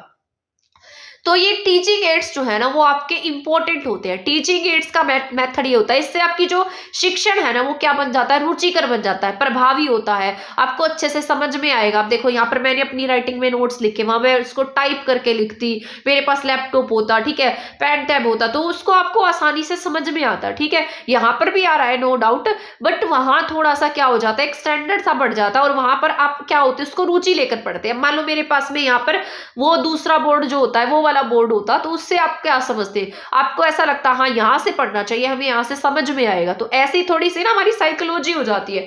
तो यहाँ पर रिसोर्सेज जो है, टीचिंग एड्स जो है ना वो आपको अच्छा मतलब आपके इसमें सहायता करते हैं, शिक्षण को क्या बनाते हैं, रुचिकर बनाते हैं, प्रभावी बनाते हैं, ये स्वाभाविक बनाते हैं, आपकी भागीदारी करते हैं, आप एक्टिव पार्टिसिपेंट हो जाते हैं, तो आपको सक्रिय करने में हेल्प करते हैं। तो ये टीचिंग एड्स के क्या है, कुछ इंपॉर्टेंस थी जो मैंने आपके साथ में डिस्कस की है। अब हम बात कर लेते हैं मूल्यांकन की। मूल्यांकन जो होता है वो निरंतर चलने वाली प्रक्रिया होती है, यानी कि कॉन्टिन्यूअस प्रोसेस होता है एक। तो ये कैसा प्रोसेस है मूल्यांकन आपका, थ्रू आउट द मतलब चलता रहता है हमेशा। तो कॉन्टिन्यूअस प्रोसेस, आपसे पूछा जाए मूल्यांकन कैसा प्रोसेस है तो कॉन्टिन्यूअस प्रोसेस है। अब मूल्यांकन की बात कर लेते हैं। मूल्यांकन भी ना हम दो टाइप से करते हैं, एक में आकलन आता है, एक में मापन आता है। आकलन में हम क्या सीखते हैं और मापन में क्या फर्क है, इन दोनों में क्या डिफरेंस है। आकलन का मतलब होता है, इसमें हम ये देखते हैं कि बच्चे का सीखने का तरीका क्या है, बच्चा कैसे सीख रहा है। मापन में हम ये देखते हैं कि उसने कितना सीख लिया है। तो ये दोनों में कंफ्यूज नहीं होना, दोनों तीनों में कंफ्यूज नहीं होना। मूल्यांकन में दोनों ऐड हो जाएंगे, आकलन भी और मापन भी। इसके बाद आकलन की बात करेंगे, आकलन में हम ये देखेंगे कि बच्चा कैसे सीखता है, मापन में हम देखेंगे कि उसने कितना सीख लिया, वहां हम मेजर करेंगे उसके जितना भी उसने सीखा है उसे। और ये दोनों ही किसका हिस्सा होते हैं, मूल्यांकन का हिस्सा होते हैं। इसके बाद यहाँ पर कुछ टेस्ट लिखे हैं, जैसे डायग्नोस्टिक टेस्ट है जिसको हम इंग्लिश में, हिंदी में निदानात्मक परीक्षण कहते हैं। इसके बाद आएगा उपचारात्मक परीक्षण। निदानात्मक परीक्षण की बात की जाए तो जब शिक्षक छात्रों को किसी विषय के बारे में कार्य करने को देता है और छात्र जो है असफल या कठिनाई अनुभव करते हैं, तो छात्र की असफलता व कठिनाई के पीछे के कारण का पता लगाना ही निदान कहलाता है। इसको एक्सप्लेन करती हूं मैं, ये मैंने आज से आपको पढ़ाया हुआ है, ठीक है ना। तो डायग्नोस्टिक टेस्ट की बात करेंगे तो डायग्नोस्टिक टेस्ट क्या होता है? एक ऐसा टेस्ट होता है जो मान लो कोई बच्चा है जो कोई काम कर रहा है, क्लासरूम में आप पढ़ा रहे हैं, आप उसके जैसे बच्चा है बोर्ड यहाँ पर बैठा है, डेस्क के पास बैठा और उसके ऊपर बैठकर कोई लिख रहा है और उसमें उसको प्रॉब्लम आ रही है, तो उसके पास उस चीज का सॉल्यूशन नहीं है, लेकिन आप वहीं से पास हो रहे हैं, आप देख लेते हैं कि बच्चे को ये समझ में नहीं आ रहा, तो आप उसको कुछ थोड़ा मेथड बता देते हैं, तो बच्चा अपने आप उस चीज को कर लेता है। तो आपने क्या किया? उसकी एरर को फाइंड आउट कर लिया। मतलब यहाँ पर आप उसे बताएंगे नहीं, सिर्फ आपको यहाँ पर उसकी मिस्टेक्स का पता लग गया है। उपचार हम जो नेक्स्ट स्टेप होगा उसमें उसको सॉल्यूशन देंगे, ठीक है ना। यहाँ पर सिर्फ कठिनाई का अनुमान लगाना है, सिर्फ पता लगाना है कि ये जो बच्चा है उसको किस चीज में प्रॉब्लम आ रही है, तो इसके बेसिस पर हम यहाँ उसकी कठिनाई का पता लगाते हैं। तो निदानात्मक में उसका उपचार नहीं करेंगे, ओनली उसकी जो मिस्टेक्स है उसको फाइंड आउट करते हैं, ठीक है ना। तो निदानात्मक में उसकी गलतियों को देखते हैं कि उसको कहां पर क्या चीज समझने में कठिनाई आ रही है, तो उसको हम क्या कहते हैं? निदानात्मक परीक्षण कहते हैं। इंग्लिश की बात करेंगे तो इंग्लिश में हम इसे डायग्नोस्टिक टेस्ट कहेंगे, ठीक है। इसके बाद नेक्स्ट पॉइंट पर चलते हैं हम, उपचारात्मक परीक्षण। उपचारात्मक परीक्षण की बात की जाए, अब जो यहाँ पर हमने इसकी एरर ढूंढी थी, जो गलतियां ढूंढी थी, अब टीचर क्या करेगी? वहां पर उसको रेमेडी देगी, यानी कि उसको बताएगी कि आपकी कहां पर गलती थी। तो अब यहाँ पर मैम ने उसकी गलती बता दी, उसको मेथड बता दिया सॉल्व करने का, तो यहाँ पर उसकी गलती जो थी वो ठीक हो गई, गलती का उपचार हो गया। तो इसी को क्या नाम दिया गया? उपचारात्मक परीक्षण का नाम दिया गया है। तो कमियों और कठिनाइयों का उपचार ठीक कराना क्या होता है? उपचारात्मक परीक्षण होता है, ठीक है। इसके बाद यहाँ पर ये बात आपको याद रखनी है, निदान के बाद क्या दिया जाएगा? उपचार किया जाएगा। पहले निदान होगा, निदान में उसकी मिस्टेक देखी जाएगी, उसके बाद ही हम उसका उपचार करेंगे, ठीक है। तो आपको ये दोनों पॉइंट याद रखने हैं। अब इसके बाद हम उपलब्धि परीक्षण के बारे में पढ़ लेते हैं और दक्षता परीक्षण के बारे में, अभिरुचि परीक्षण के बारे में। इसके बाद हमारा देखते हैं कितना रह जाएगा, क्योंकि सारा मैं आज की क्लास में ही आपको कंप्लीट कराऊंगी। जैसे यहाँ पर आपका बस इतना सा ही रहता है तो पूरा हो जाएगा। इसके बाद तो क्वेश्चन आंसर्स लिखे हुए हैं मैंने, ये मैं आपको नेक्स्ट क्लास में कराने वाली हूँ। यहाँ इंग्लिश पेडागोजी के कुछ क्वेश्चंस हैं, इसके बाद ये हिंदी पेडागोजी के क्वेश्चन है, तो ये मैं आपको नेक्स्ट क्लास में कराऊंगी। इसके अलावा और भी क्वेश्चन कराऊंगी, ये तो बेसिक से है, एंड देन उसके बाद में आपको सारे प्रीवियस ईयर वाले कराऊंगी, ठीक है ना। तो लास्ट तक बने रहिएगा, ये मत सोचिएगा कि यहाँ पर बस इतने से ही क्वेश्चन देखने को मिलेंगे। ये बस मैंने एक तरीके से सैंपल के तौर पर ये क्वेश्चन इसमें ऐड किए थे, तो आप इसको लास्ट तक देखना, ठीक है ना, आपके लिए यूजफुल रहेंगे। अब हम पढ़ लेते हैं उपलब्धि परीक्षण के बारे में कि उपलब्धि परीक्षण क्या होता है। तो यहाँ पर हम बात कर लेते हैं उपलब्धि परीक्षण की। उपलब्धि परीक्षण का उद्देश्य क्या है? यहाँ पर जिसको मैंने आपको बताया था, अचीवमेंट टेस्ट, एप्टीट्यूड टेस्ट, ये सारे मैंने आपको इंग्लिश में बताए थे। तो उपलब्धि परीक्षण जो है, इसका उद्देश्य होता है अनुमान लगाना कि शिक्षण कार्यक्रम से शिक्षार्थी ने क्या क्या सीखा है। यानी कि जो वो मतलब एक तरीके से पढ़ रहा था, जो शिक्षण किया जा रहा था, उससे उस विद्यार्थी ने कितना सीख लिया है, उसके स्किल्स जो है वो कहाँ तक पहुंची हैं। तो यही है इसका उद्देश्य, क्या है? अनुमान लगाना कि शिक्षण कार्यक्रम से शिक्षार्थी ने क्या क्या सीखा है, भाषा कौशल को कहां तक सीखा है, और उनके आधार पर भाषा का प्रयोग किस हद तक उपयुक्त ढंग से वह कर पाया है। यहाँ भाषा की बात हो रही है, लैंग्वेज पेडागोजी पढ़ रहे हैं हम, तभी हम यहाँ पर किसका यूज कर रहे हैं? भाषा का यूज कर रहे हैं। तो लैंग्वेज उपलब्धि परीक्षण में क्या आता है? इसमें ये सीखा जाता है, इसका उद्देश्य है अनुमान लगाना। सबसे पहला उद्देश्य क्या है? अनुमान लगाना कि शिक्षण कार्यक्रम से उसने क्या क्या सीखा, भाषा कौशल जो थे उसको वो कहां तक लेकर गया, उसका आधार क्या है, भाषा का प्रयोग वो कितने सही ढंग से कर पा रहा है। तो ये सब किस में जाएगा? उसके उपलब्धि परीक्षण में जाएगा। तो उपलब्धि परीक्षण में सबसे पहला पॉइंट याद रखना है आपको कि उसने जितने भी पॉइंट्स थे वो कहां तक सीख लिए हैं, उसमें कितनी स्किल डेवलप हुई है, उसने कहां तक लैंग्वेज को सीखा है, वो किसमें है? उपलब्धि परीक्षण में। इसके बाद अगर हम बात करते हैं दक्षता परीक्षण, सेकंड नंबर पर लिखा है मैंने दक्षता परीक्षण, यानी कि अब ये बताएगा कि उसने मान लो जितना भी सीखा था उसका स्तर कितना है, वो इस सब्जेक्ट में या उस लैंग्वेज को सीखने में कितना दक्ष हो गया है, या उसने उस सब्जेक्ट में कितनी मास्टरी हासिल कर ली है। तो ये सब किस में जाएगा? दक्षता परीक्षण में जाने वाला है। तो भाषा कौशल में उसकी दक्षता या प्रवीणता का स्तर कितना है, तो ये किस में जाएगा? मास्टरी में जाएगा। इसके बाद हम अभिरुचि परीक्षा की बात कर लेते हैं, एप्टीट्यूड टेस्ट की बात कर लेते हैं। तो इसका कहना है कि हमारे अंदर कुछ इनिएट होते हैं, इससे पता लगता है कि शिक्षार्थी भाषा सीखने के लिए उपयुक्त अभिरुचि रखता है या नहीं रखता है। तो यहाँ इस टेस्ट के द्वारा हम ये फाइंड आउट करेंगे कि जो बच्चा है, जो उसे हम कुछ सिखा रहे हैं, जो शिक्षार्थी है वो कुछ ना कुछ सीख रहा है, वो भाषा को सीखने में रुचि रखता भी है या नहीं रखता, या हम उसे धक्के से ही सिखाए जा रहे हैं। तो इसके थ्रू हम उसकी रुचि का पता लगा लेते हैं या नहीं। ये और यहाँ पर ये प्रिडिक्ट किया जाता है या अनुमान लगाया जा सकता है कि शिक्षार्थी जो है अपेक्षित शिक्षण में सफल हो पाएगा या नहीं हो पाएगा। इसके लिए आवश्यक नहीं है कि शिक्षार्थी को लक्ष्य विषय का पूर्व ज्ञान हो, किंतु दक्षता परीक्षा के लक्ष्य विषय का ज्ञान होना जरूरी है। यहाँ पर ये बात कही गई है। यहाँ पर सबसे मेन बात जो है ना वो ये है कि बच्चे की रुचि होनी चाहिए इसमें। इस टेस्ट के द्वारा हम ये जान सकते हैं, उसकी रुचि का पता लगाएंगे पहली बात। तो अब हमें यहाँ पर उसकी रुचि का पता लग जाएगा तो हम ये फाइंड आउट कर सकते हैं कि जो बच्चा है वो जो सीख रहा है वो किस हद तक सीख पाएगा। अगर उसकी रुचि अच्छी है तो अच्छे से सीख पाएगा, अदरवाइज वो पीछे रह जाएगा। ठीक है ना, कि शिक्षार्थी को यहाँ पर लक्ष्य विषय का पूरा ज्ञान हो। तो मतलब ये जरूरी नहीं है कि उसको उसका जो लक्ष्य है, जो उसने सीखना है, उसका पहले से ज्ञान है या नहीं है, लेकिन वो उसको क्या होना चाहिए, वहां पर दक्षता परीक्षा के लक्ष्य विषय का ज्ञान होना जरूरी है। तो ये पॉइंट बस आपको याद रखना है, ये आपका इंपॉर्टेंट है। तो मैंने आपको यहाँ पर क्या समझाया है, अभी अभिरुचि परीक्षा के बारे में बताया है। तो यहाँ पर ये आपकी इंटरेस्ट से रिलेटेड होने वाला है। तो यहाँ पर मैंने आपको 3 टेस्ट पढ़ाए हैं अभी। सबसे पहले हमने पढ़ा है यहाँ पर कुछ टेस्ट पढ़े हमने, जैसे ये तो शिक्षण विधियां थी, उपलब्धि परीक्षण, दक्षता परीक्षण और अभिरुचि परीक्षण।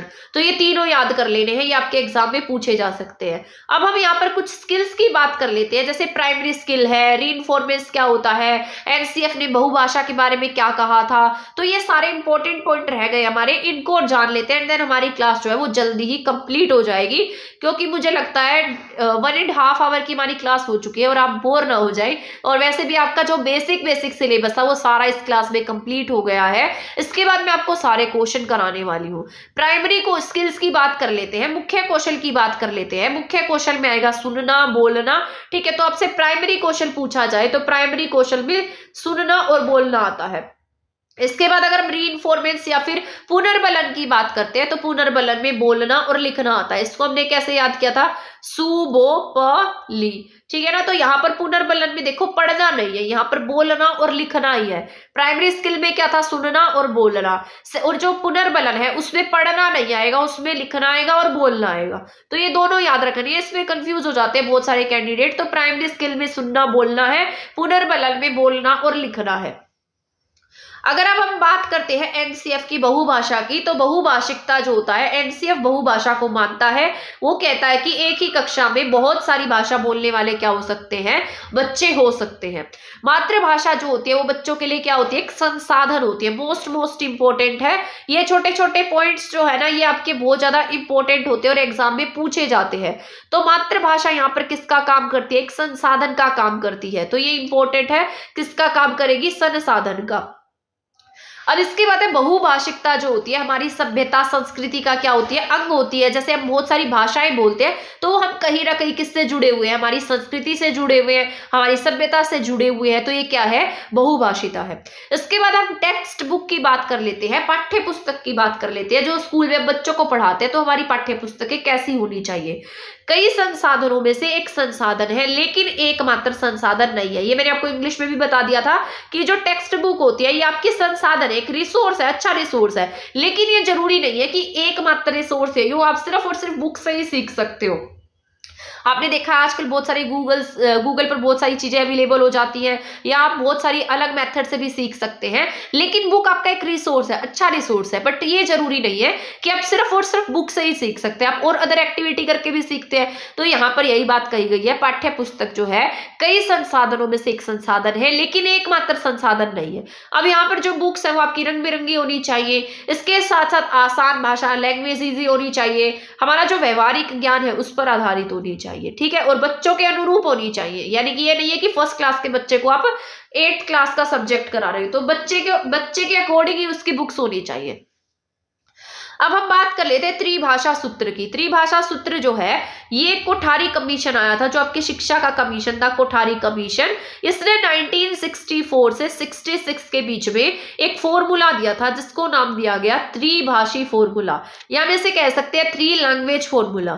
ठीक है, इसमें इन्होंने 3 भाषाओं का क्या दिया, एक संकल्पना दी थी, जिसमें पहली भाषा क्या थी, मातृभाषा या हमारी क्षेत्रीय भाषा थी। ठीक है ना, तो इसमें इनकी जो पहली भाषा किसको कहा इन्होंने, मातृभाषा जो होती है, जो बच्चा आसपास के वातावरण में सीखता है, अपने घर में सीखता है, अपने आस पड़ोस से सीखता है, तो इसने पहली भाषा को इंपॉर्टेंस दी। पहली भाषा को क्या कहा, मातृभाषा कहा। इनका कहना था कि बच्चे को अगर हम मान लो स्कूल में पढ़ा रहे हैं तो हम उसे उसकी मातृभाषा में पढ़ाएंगे, और जब हम उसे मातृभाषा में पढ़ाते हैं, बच्चा स्कूल में क्लास में अपनी मातृभाषा का यूज करता है, तो वो स्वाभाविक है। ठीक है, इसके बाद इनमें सेकंड लैंग्वेज कौन सी होगी, सेकंड लैंग्वेज के रूप में हिंदी भाषा भाषी राज्यों में कोई भी आधुनिक भारतीय भाषा या अंग्रेजी को गैर हिंदी भाषी क्षेत्रों में हिंदी भाषा को सेकंड रूप के रूप में पढ़ाया जाए। इसमें मैं बता देती हूँ क्या लिखा हुआ है। सेकंड लैंग्वेज वो होती है, जैसे मान लो आप हिंदी भाषी क्षेत्र में रहते हैं, ठीक है, आपके एरिया में हिंदी भाषा बोली जाती है, तो आप उसे फर्स्ट लैंग्वेज के रूप में पढ़ते हैं, तो आपको वहां पर सेकंड लैंग्वेज के रूप में क्या सिखाई जाएगी, अंग्रेजी सिखाई जाएगी। वैसे ही आपके जो साउदर्न स्टेट है वहां पर लोग इंग्लिश बोलते हैं, उन्हें हिंदी नहीं आती हमारी तरह, तो जैसे वो इंग्लिश बोलते हैं तो वहां पर उन्हें सेकेंड लैंग्वेज के रूप में क्या सिखाई जाती है, हिंदी सिखाई जाती है। तो यही है आपकी सेकेंड लैंग्वेज। ठीक है, तो सेकेंड लैंग्वेज समझ में आ गई होगी, यहाँ पर बस यही लिखा था। तो ये यहाँ पर अब बात कर लेते हैं थर्ड लैंग्वेज की। थर्ड लैंग्वेज के रूप में हिंदी भाषा तथा गैर हिंदी भाषा दोनों राज्यों में अंग्रेजी या कोई भी आधुनिक भारतीय भाषा जैसे सेकंड रूप के, अब यहाँ पर यह है कि जो भाषा आपको सेकंड लैंग्वेज के रूप में नहीं पढ़ाई गई है, कोई हमारी ऐसी जो 22 भाषाओं में से आधुनिक भाषा है उसको पढ़ाया जाएगा। जैसे आपको पता है आपके यहाँ पर बच्चों को संस्कृत पढ़ाई जाती है, तो संस्कृत क्या है आपके थर्ड लैंग्वेज हो जाती है। जैसे आपने देखा होगा 7th 8th 6th 7th 8th में आपके संस्कृत लगती है, तो संस्कृत यहाँ पर क्या है आपके थर्ड लैंग्वेज है, और ये कौन सी आपकी भारतीय भाषाओं में शामिल है। आपकी टोटल भाषाएं कितनी है, 22 भाषाएं आपके संविधान में है। ठीक है, उसमें से आपके कौन सी भाषा सिखाई जाती है, संस्कृत सिखाई जाती है। तो जरूरी नहीं है किसी भी एरिया में कोई भी भाषा सिखाई जा सकती है, लेकिन वो किस में शामिल होनी चाहिए, आपकी भारतीय भाषाओं में शामिल होनी चाहिए जो आपके इंडियन कॉन्स्टिट्यूशन में लिखी गई है। ठीक है ना, तो ये आज का जो हमारा सेशन था ये हमारा कंप्लीट हो गया है। मैं ऐसी उम्मीद कर रही हूँ कि आपको ये सारा समझ में आ गया होगा। अब क्लास खत्म तो हो गई है हमारी, इसको अच्छे से रिवाइज कर लेना, और इसके बाद मैं एक आपको इंपॉर्टेंट बात बताऊंगी, वो भी मेरी ध्यान से सुनकर जाना, कभी अभी भाग जाओ। तो मैं आपको बता रही थी कि जैसे ये हमारा कंप्लीट हो गया, ठीक है, हिंदी पेडागोजी कंप्लीट हो गई, इंग्लिश पेडागोजी हमारी कंप्लीट हो गई। अब हमें क्या करना है, हमें अब बहुत ज्यादा प्रैक्टिस करनी है, जो मैं आपको कराऊंगी उसके साथ साथ आपको खुद से भी प्रैक्टिस करनी है। ठीक है ना, आपको अपने आप से भी प्रैक्टिस करनी है, इसके साथ साथ मैं आपको कराने वाली हूँ वो क्लासेस भी आपको देखनी है।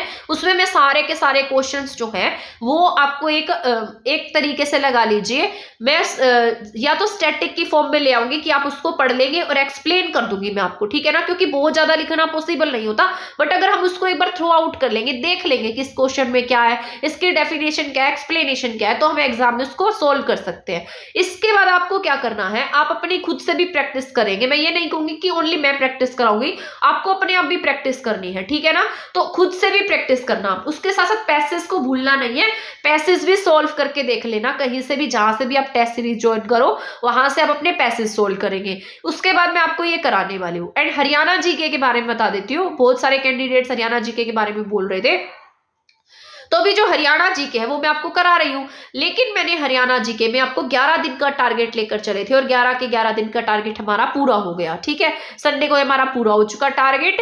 इसके बाद ये जो हमारा 11 डेज का टारगेट जो था ये हमारा कंप्लीट हो गया है।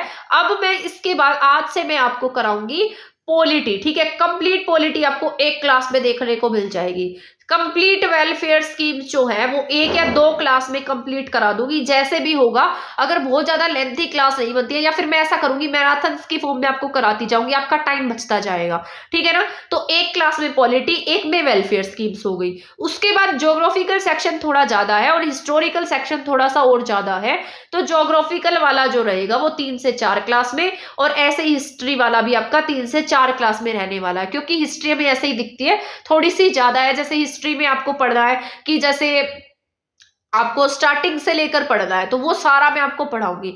जैसे आपका आर्य काल में इसको क्या कहा गया, महाभारत काल में क्या कहा गया, अभिलेख कौन से कहाँ से मिले, सिक्के कहाँ से मिले, मूर्तियां कहाँ से मिली है, इसके बाद गजनवी कब आया, पृथ्वीराज चौहान, हर्षवर्धन, ये सारा पढ़ाने वाली हूँ। तो ये इसको पढ़ने में थोड़ा सा टाइम लगेगा हमारा, इसके वजह से 1857 की क्रांति है वो सारा का सारा पढ़ेंगे हम। तो आराम से लगाकर चले, 3 से 4 दिन का टाइम लगेगा, 3 से 4 दिन का टाइम यहाँ पर लगेगा, ठीक है। तो बट मैं आपको यकीन दिला सकती हूँ आपकी ये जो हरियाणा जी के मोस्ट ऑफ कंप्लीट हो जाएगी जितना मैं आपको कराऊंगी। अब ये जो 11 क्लासेस जो है डिस्ट्रिक्ट्स वाली जिसने देखी होगी उसका एक अच्छा बेस तैयार हो गया होगा। और जिसको ऐसा लगा होगा कि डिस्ट्रिक्ट तो सिलेबस में नहीं दे रखी, हम क्यों पढ़े इसको, हम ये क्यों देखें, ये तो एक्स्ट्रा है, बट वो आपके लिए यूजफुल है।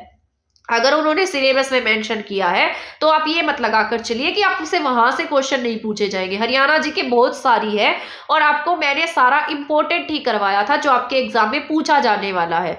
तो आप उन क्लासेस को देख लेना, यूजफुल रहेंगी। इसके अलावा polity, history, geography, welfare schemes, ये सारा मैं आपको करा दूंगी, ठीक है। तो लास्ट तक क्लास में बने रहना। इसके बाद एक आपको देखने को मिलेगी ईवीएस की क्लास, उसकी पूरी कंप्लीट मैराथन बनाने वाली हूं मैं। ईवीएस पेडागोजी की मैराथन होगी, उसमें आपका सारा पेडागोजी का सिलेबस जो है वो कवर हो जाएगा, ठीक है। तो आपका यहाँ से कितना सिलेबस कवर होता गया। सीडीपी मोस्ट ऑफ हमारी कंप्लीट है, तो आप हमारे चैनल से जुड़े रहे और ज्यादा से ज्यादा हमारे चैनल को शेयर करें, ठीक है ना। तो ताकि मैं आप और भी ज्यादा आपको क्लासेस प्रोवाइड करा सकूं। तो यहाँ पर आप हमारे चैनल के साथ बने रह सकते हैं। ये आपकी 2 Hindi pedagogy, Hindi English pedagogy मैंने आपको कंप्लीट करा दी है। सीडीपी हमारी मोस्ट ऑफ कंप्लीट है। हरियाणा जीके में मैंने आपको 11 डिस्ट्रिक्ट कंप्लीट करा दी है, सॉरी 22 डिस्ट्रिक्ट कंप्लीट करा दी है। इसके बाद अब मैं हरियाणा जीके की 10 डेज का टारगेट लेकर चलूंगी, उसमें आपकी हरियाणा जीके जो आपके एग्जाम में दी गई है वो सारी कंप्लीट करा दूंगी। तो आप हमारे चैनल के साथ बने रहे। अगर किसी को हमारे नोट्स चाहिए हैं तो आप ऊपर दिए गए नंबर पर मुझे कांटेक्ट कर सकते हैं, आपको वहां पर ये नोट्स अवेलेबल हो जाएंगे, ठीक है। तो मिलेंगे नेक्स्ट वीडियो में अब हमारे प्रैक्टिस सेक्शन के साथ। तब तक आप हमारे चैनल के साथ बने रहे। अगर आपने हमारा चैनल सब्सक्राइब नहीं किया तो आप इसे सब्सक्राइब कर दीजिएगा, वीडियो को शेयर नहीं किया तो आप इसे शेयर भी कर दीजिएगा। थैंक यू, धन्यवाद।